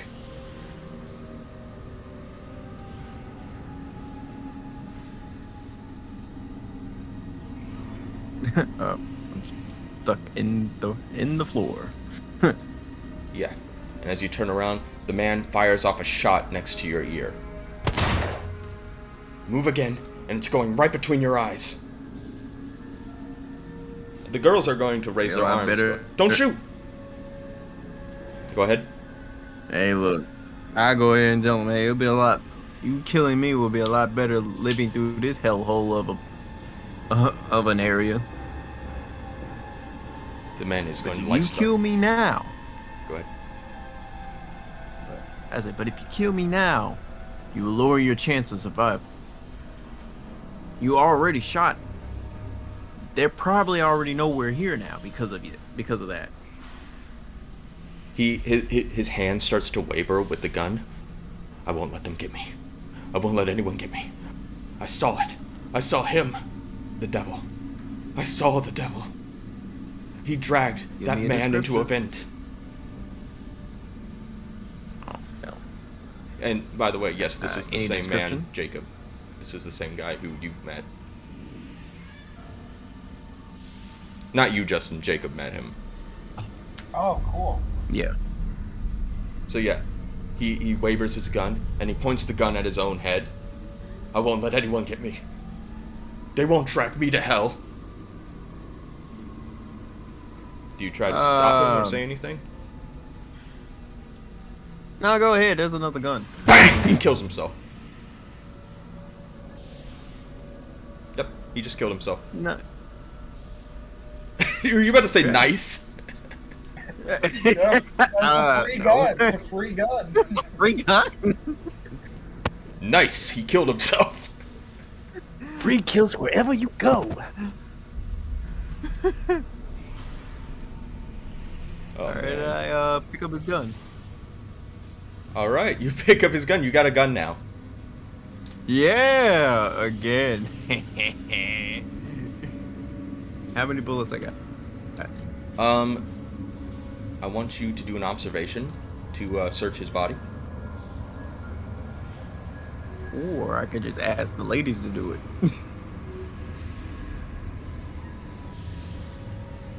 But I get it. Okay. So, as you search his body, you find... Did you roll? There we go. Yeah, I did. Okay, now roll your stress. Oh, God. This stress shit right here, bro. I'm gonna go lie to you. Oh, by the way, that's another... Well, I want to give you a stress because he shot himself, but your reaction makes me think that you don't even give a shit. I don't give a shit, actually. I don't.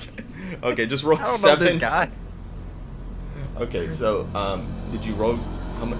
Did you roll 7d6? I didn't roll it. I didn't do it properly. That's on me. Just go ahead. Here we go. Here.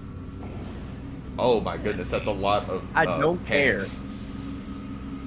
Bruh, I'm getting a lot of the shitty rolls. Sorry, man. That's the rules of the game. You rolled 3 panics on that. Okay, let's see. So go ahead and roll a d6. Oh, God. I'm gonna shoot my damn self if I don't get a fucking good roll.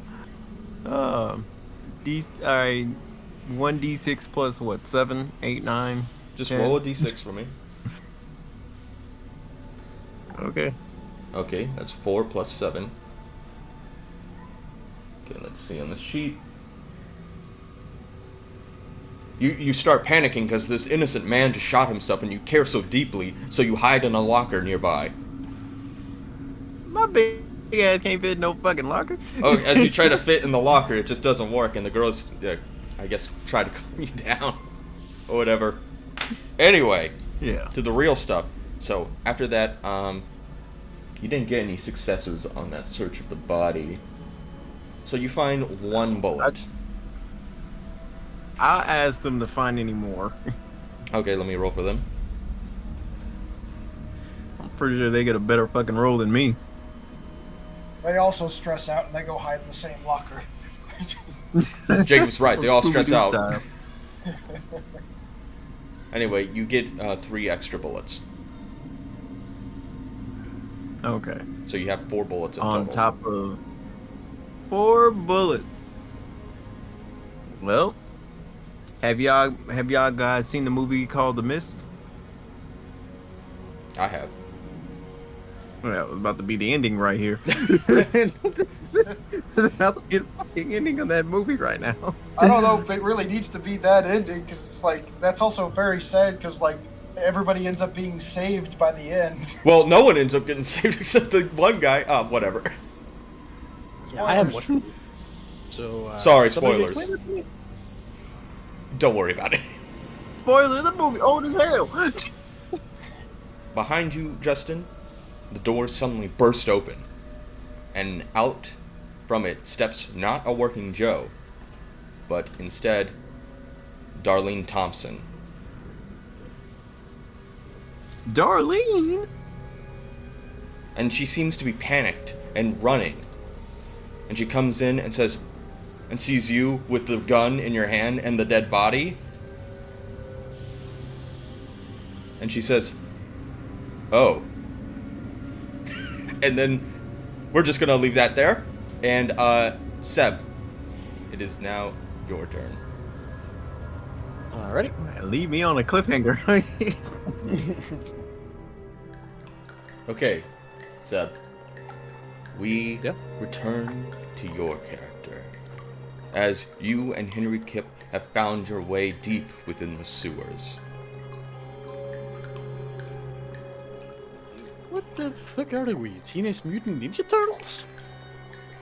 Henry looks to you, and he lies down on the couch, and roll an observation. Okay, let's see, 1 second. Oh, wait, no. Okay, looks. That is 5d6s, and let's see, big money, 2 successes. Alright, and your stress is 1, 2, 3, 4, 5. 7, I think. Yeah, I think so.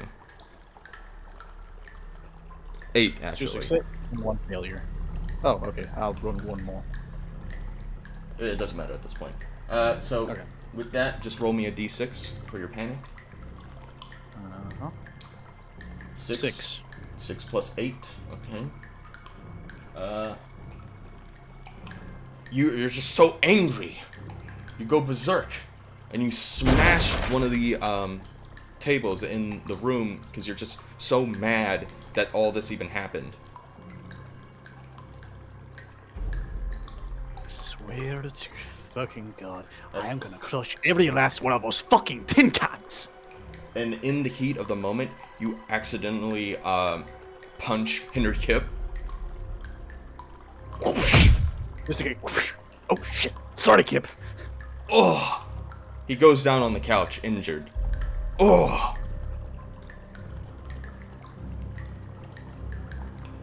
And you notice that he actually has some burn marks on his back. Fuck, Kip, why didn't you say anything about this earlier? Oh, it was all happened so fast. I thought I could make it. Isn't there anybody down here who knows at least some kind of medicine? Our best bet right now is to search for any sort of medical supplies. We'll have to lay low until the Colonial Marines return. If we ever even want to hope of fighting those machines and that Laviton core. Yeah, that's true. Any hoodle, you wouldn't happen to have any weapons here, would you? I have my axe. Well, that worked about as well as my fucking power jack, but yeah, okay. Shit. Any ideas except searching for medical devices? I don't know how much longer I can keep conscious. You'll have to search the facility without me. Then you hear a voice in the distance. Hello? Is there anyone there? That depends. Who's asking? My name's O'Neill. There's no one supposed to be down here. Uh-huh. So, you mind telling me what you're doing down here? Do you look out to see who it is? Yeah, I'll look. Outside, you notice that it's a preacher.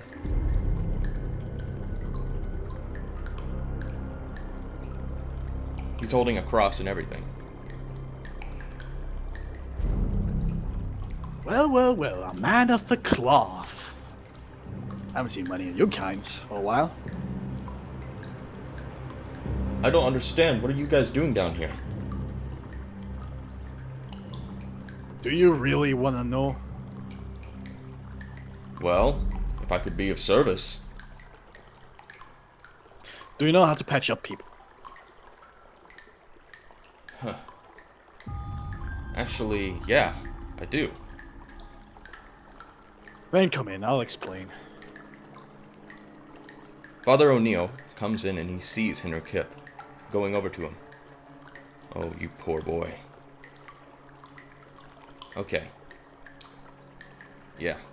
He doesn't really need any patches, he just needs some medicine and aloe vera, as well as other things. Well, fuck. Shit. Where can I find that kind of thing down here of all places? I actually know a place. It's not too far. Okay. By the way, you never answered my question. What are you doing down here? You never asked. Yes, I did. Oh. Well then, I didn't hear that. Anyway. He is actually down here because he thought he saw another person in here. He claims that he saw someone actually sneak down here, a child. And he's looking for them. A kid, you say? Mm-hmm. Can't say I've seen anyone. As for the situation me and Kip found ourselves in here, it's complicated. There's all kinds of hell, I tell you. Well, you can tell me about it on the way. Well then, you lead on, I guess. Alright. So, the two of you manage to travel along the sewers, inside one another, apparently. Okay. So, you manage to make your way and are traveling down the sewers. He asks you your name. Fucking Rios.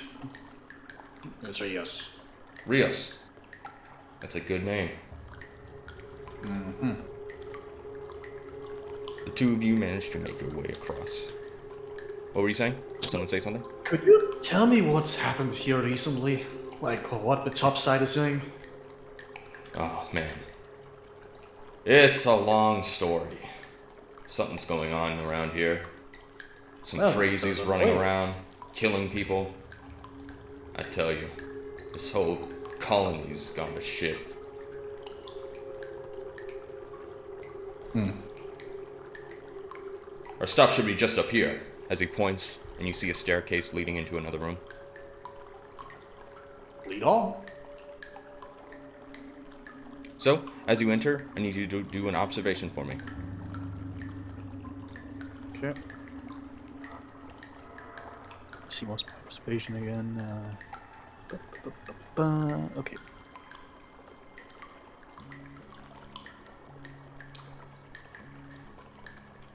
Fuck me. Okay. 3 ones and 7. No wait, is it 7 or 8 stress die? You just didn't get any successes. Now roll your stress. 8. Yeah, but was it 7 or? Okay, 8. Yikes. Okay. One failure. That's it. Hold on.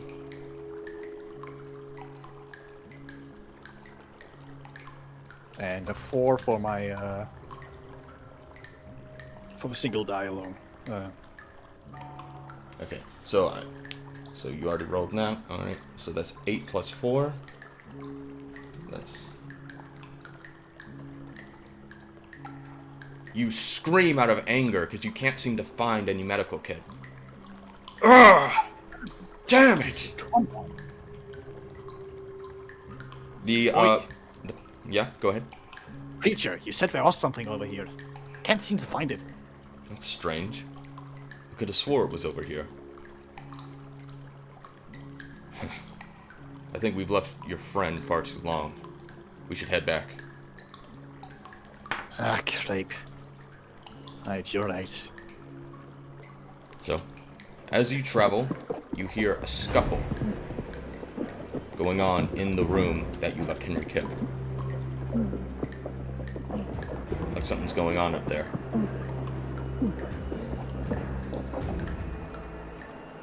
The fuck? Did you hear that? The preacher is going to ask. Yeah, and I do not like it. Come on, let's go. Alright, you run past the preacher on your way up there. And to your surprise, you see 2 red-robed people subduing your friend Henry Kipp. I proceed to hit one of them in the back of the head with my power jack. Well, before you do that, you get hit in the back of the head. Whack! Oh, son of a bitch. As the preacher knocks you out, and the last thing you see is Henry Kipp also being dragged away by this group. I swear I get you sons of bitches. That's also another stress for you. Add that. Okay. And with that being done, Jacob, we're going to end on yours. Let me get to your thing here. But if he's getting sleep, wouldn't that get rid of some of his stress? Huh?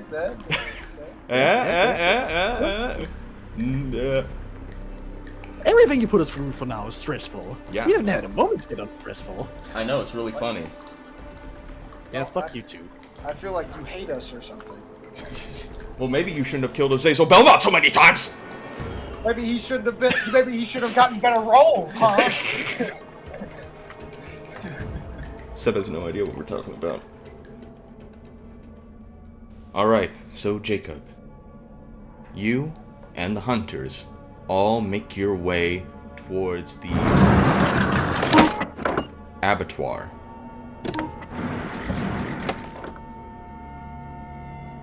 Did you want to ask them anything or say anything on your journey? I will. I will. I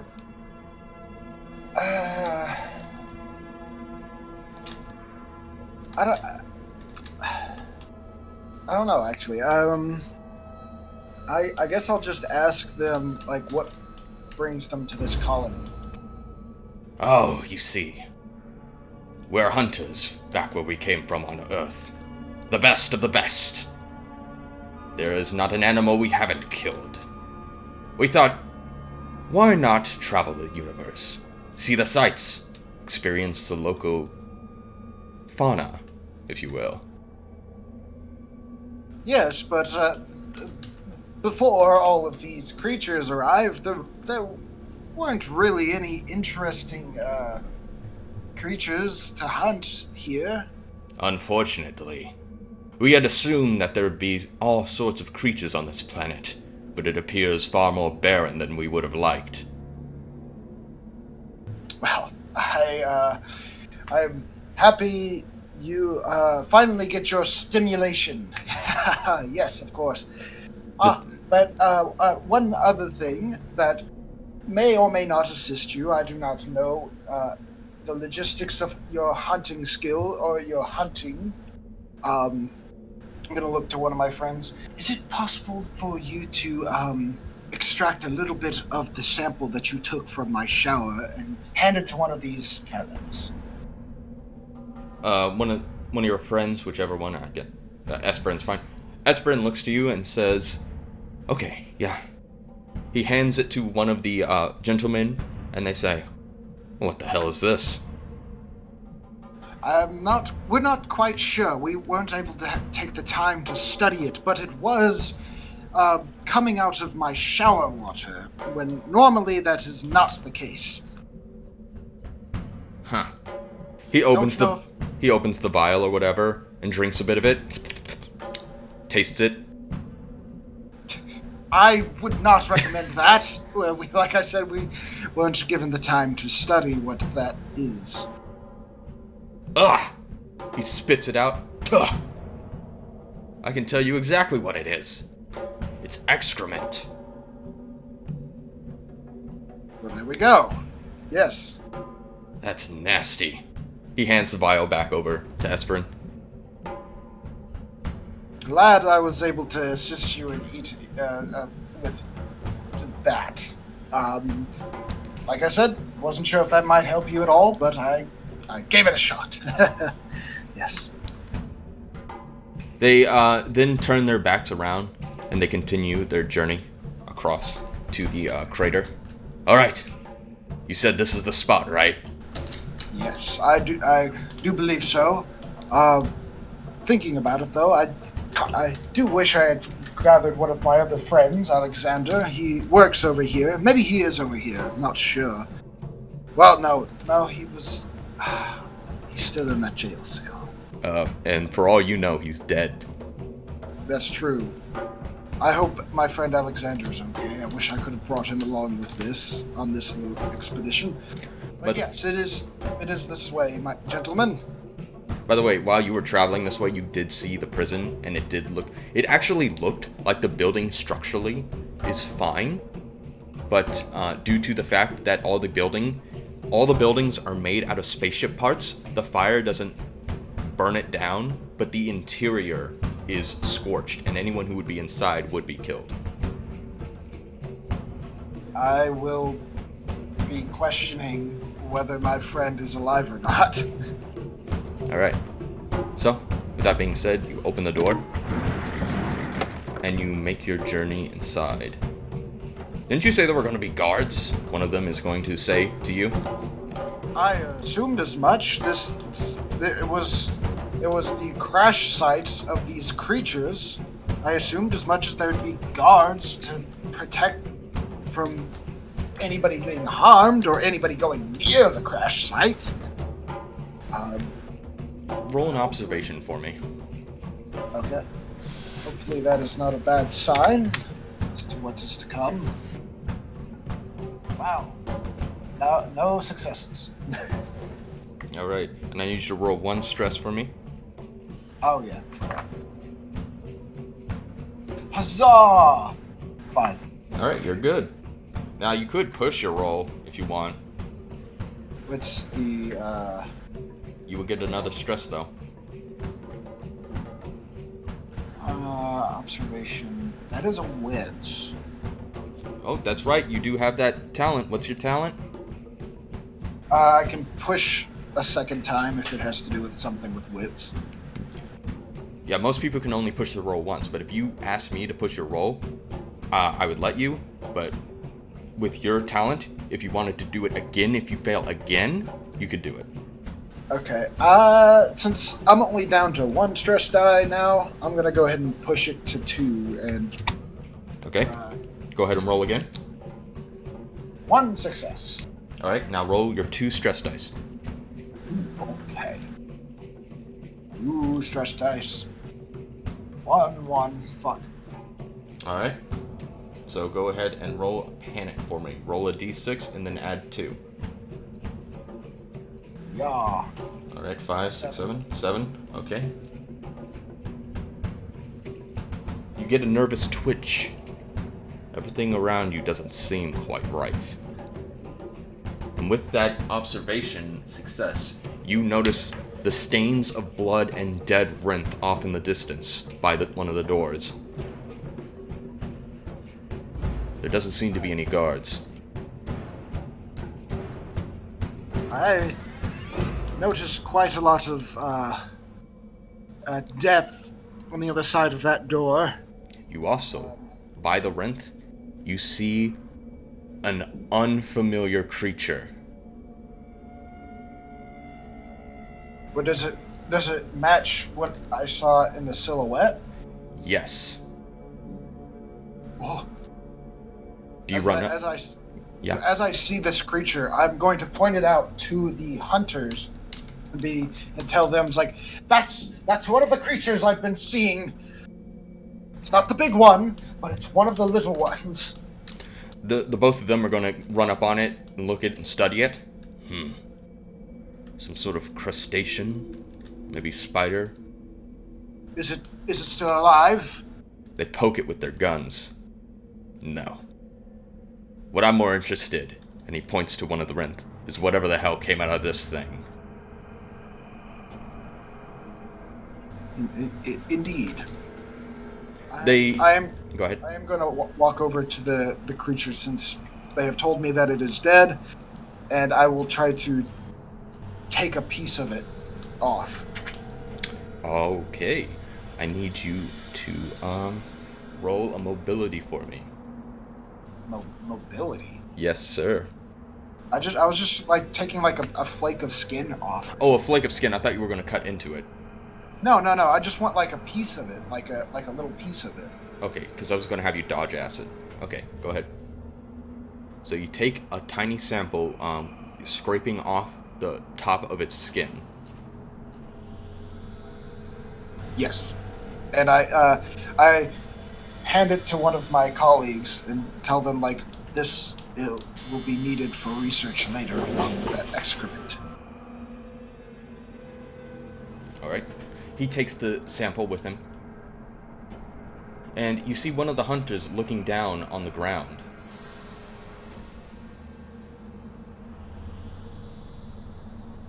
You see anything? No, did you fellas notice anything? Anything particular? He points on the floor, and you see a large set of footprints leading outside. Something from an animal that certainly isn't a Rinth. Well, if that wasn't a sign for the creature that you're looking for, I don't know what is.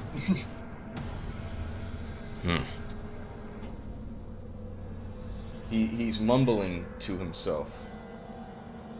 I can't pronounce this word. Digitigrade footprints? I hold on. Okay, yeah. He mumbles to his brother about there being a set of digitigrade footprints. I think that's how you pronounce that. It's a type of footprint from an animal. A certain specific type.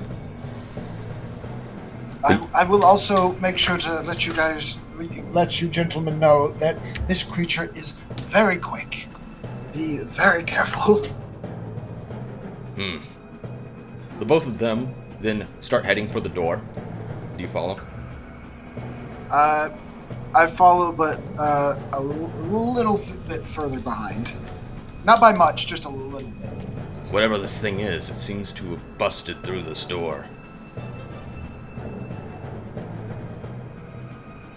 The group then heads out, and you see more footprints, and also you see some of the fence seems to be melted.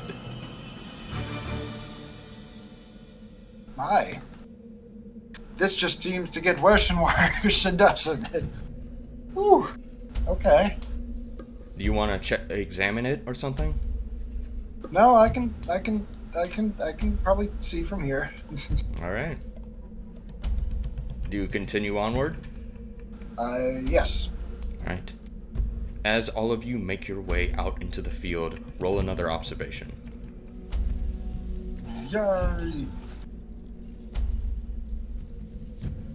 Yes. I got one success.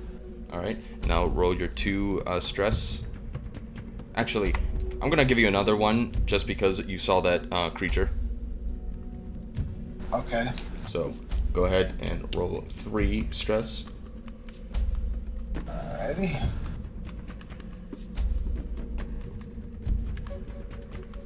Yay! All right, another success. Okay, so with that being said, you look out into the field and you see every single Wrenth has their chest bursted open.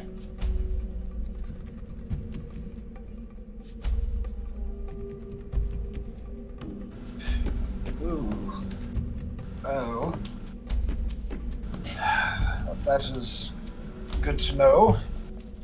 Seeing as though something seems to be bursting from these creatures' bosoms. One of the scientists is going to be like, what the hell does it all mean? It means that they could be reproducing. I couldn't have said it better myself, one of the men is going to say to you. By the way, their names are Alfred Callahan and Bartholomew Callahan. Okay, good. I'll write them down as the Callahan brothers.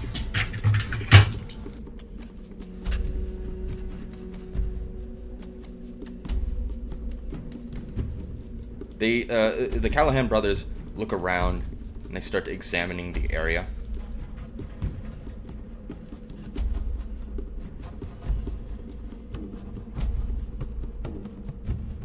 See anything yet? See anything yet, gentlemen? They continue forward and examine more and more of the Wrenths. One by one. It takes like a couple of like an hour or so. And do any of the or whatever they're called, do any of them look like they're moving? No, they seem to all be dead.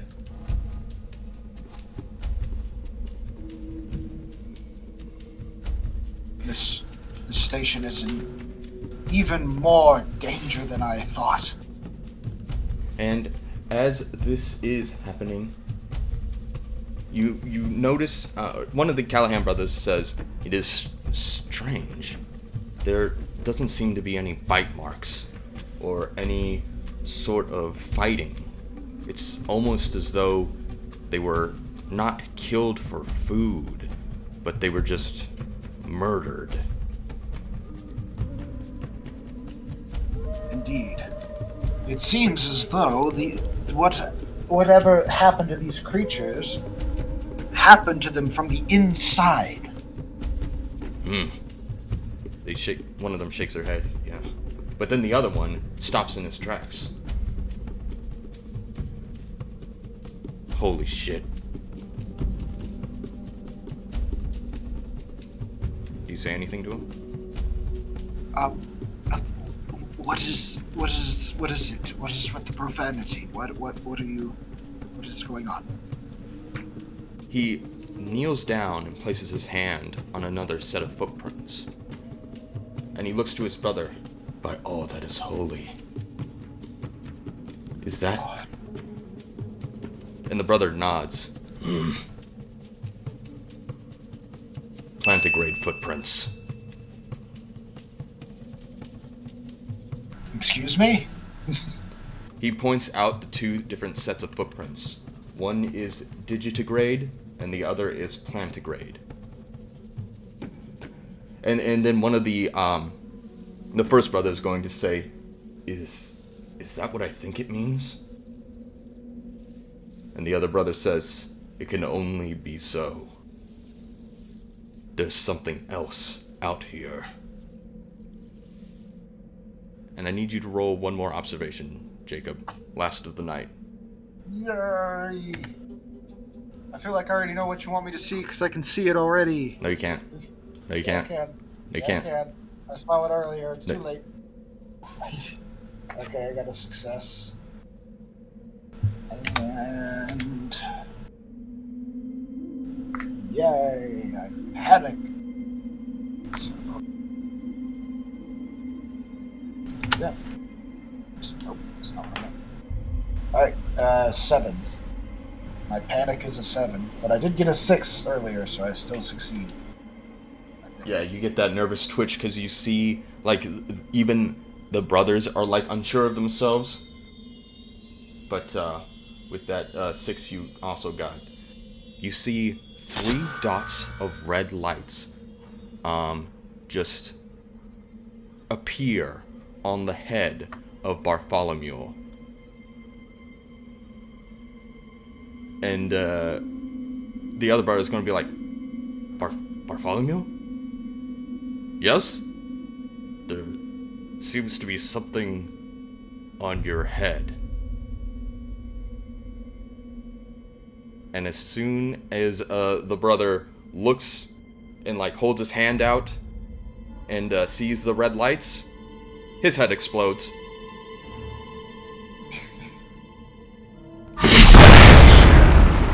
And blood just splatters all over you and the other scientists. Dr. Samuel screams, "Oh my goodness, oh my god!" And with that being said and done, we are going to close this session. Yay! Huzzah! Everyone good? Yeah. Justin, Jake, Seb? I mean, you know, I'm still alive and good. Death. What'd you say, Seb? I want to beat all those red road motherfuckers to death. Yeah, I'm sure you do. I bet you guys totally didn't expect me to bring in predators. Definitely, I definitely kept that a secret for a very long time. You know, when you bring in the xenomorphs, I was like, you know what, there might be, the predator, but I'm not sure. I wasn't sure. No. But I don't think we need the Predator in this. That's what I'm gonna say. I mean, sure, he was nice to Justin's character, but, like, I don't know if he's gonna be nice to us overall. well, hear me out. If you know anything about the predator, all you gotta do is be weak in front of them, because their pride and how their race works. They won't kill anything that's weaker than them. Yeah, Jacob, Like, so if you'll be they totally deem it. safe. Yes, I'm glad I'm playing as a very feeble scientist. Yeah, Justin's 100% right. Yeah. Anyway, you guys, I hope you guys like that, because now you guys are going to be in the thick of it. Sweet. Yeah. I can tell with my shitty rolls today. You did fine. But yeah, man, I'm probably gonna fucking die. Like, they're probably gonna put me right in front of the fucking alien next round. Maybe. Maybe. Well, that is the only thing I don't want to come in contact with. Oh my goodness. I'll come in contact with the damn predator all day. As long as I don't come in contact with a xenomorph, I'm good. Yeah, the combat in... I mean, that's probably eventually going to happen. Yeah. The combat in this game is not favorable for survivors. Of course, I couldn't guess that, you know? Yeah, so... I know, it was pretty easy so far. I figured that, you know, you might as well throw in a couple predators or whatever. Make things a little harder. You know what? While you're at it, just go ahead and make this the Terminator campaign as well. You know, it's a pretty good idea. Don't jinx it. I mean, I've already got robots. Just melt their skin off. Yeah, I was gonna say all the working Joes just turn into Terminators. No. That's a pretty good idea, Jacob. Let me write that down real quick. No. Just no. I actually would have had a Terminator in this. I was thinking about it, but I couldn't find a mod for that for Tabletop Simulator. Oh, God. So you guys are safe. Let's be honest, that would just be like the fucking freeway battle. Pirates against cowboys against ninjas and all that kind of bullshit. Yeah, at that point, I would have just been like, I'm gonna try to lead them all near each other and watch them fight. It would be stuff like that at this point. Man, look. Yeah, I don't know what I would have done. I would have had no clue. Yeah, no. But you guys are totally fine. You guys are doing great so far.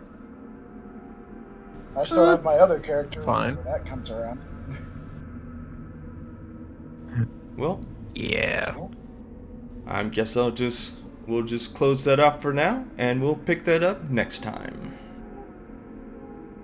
Yeah. Dragon Ball Z.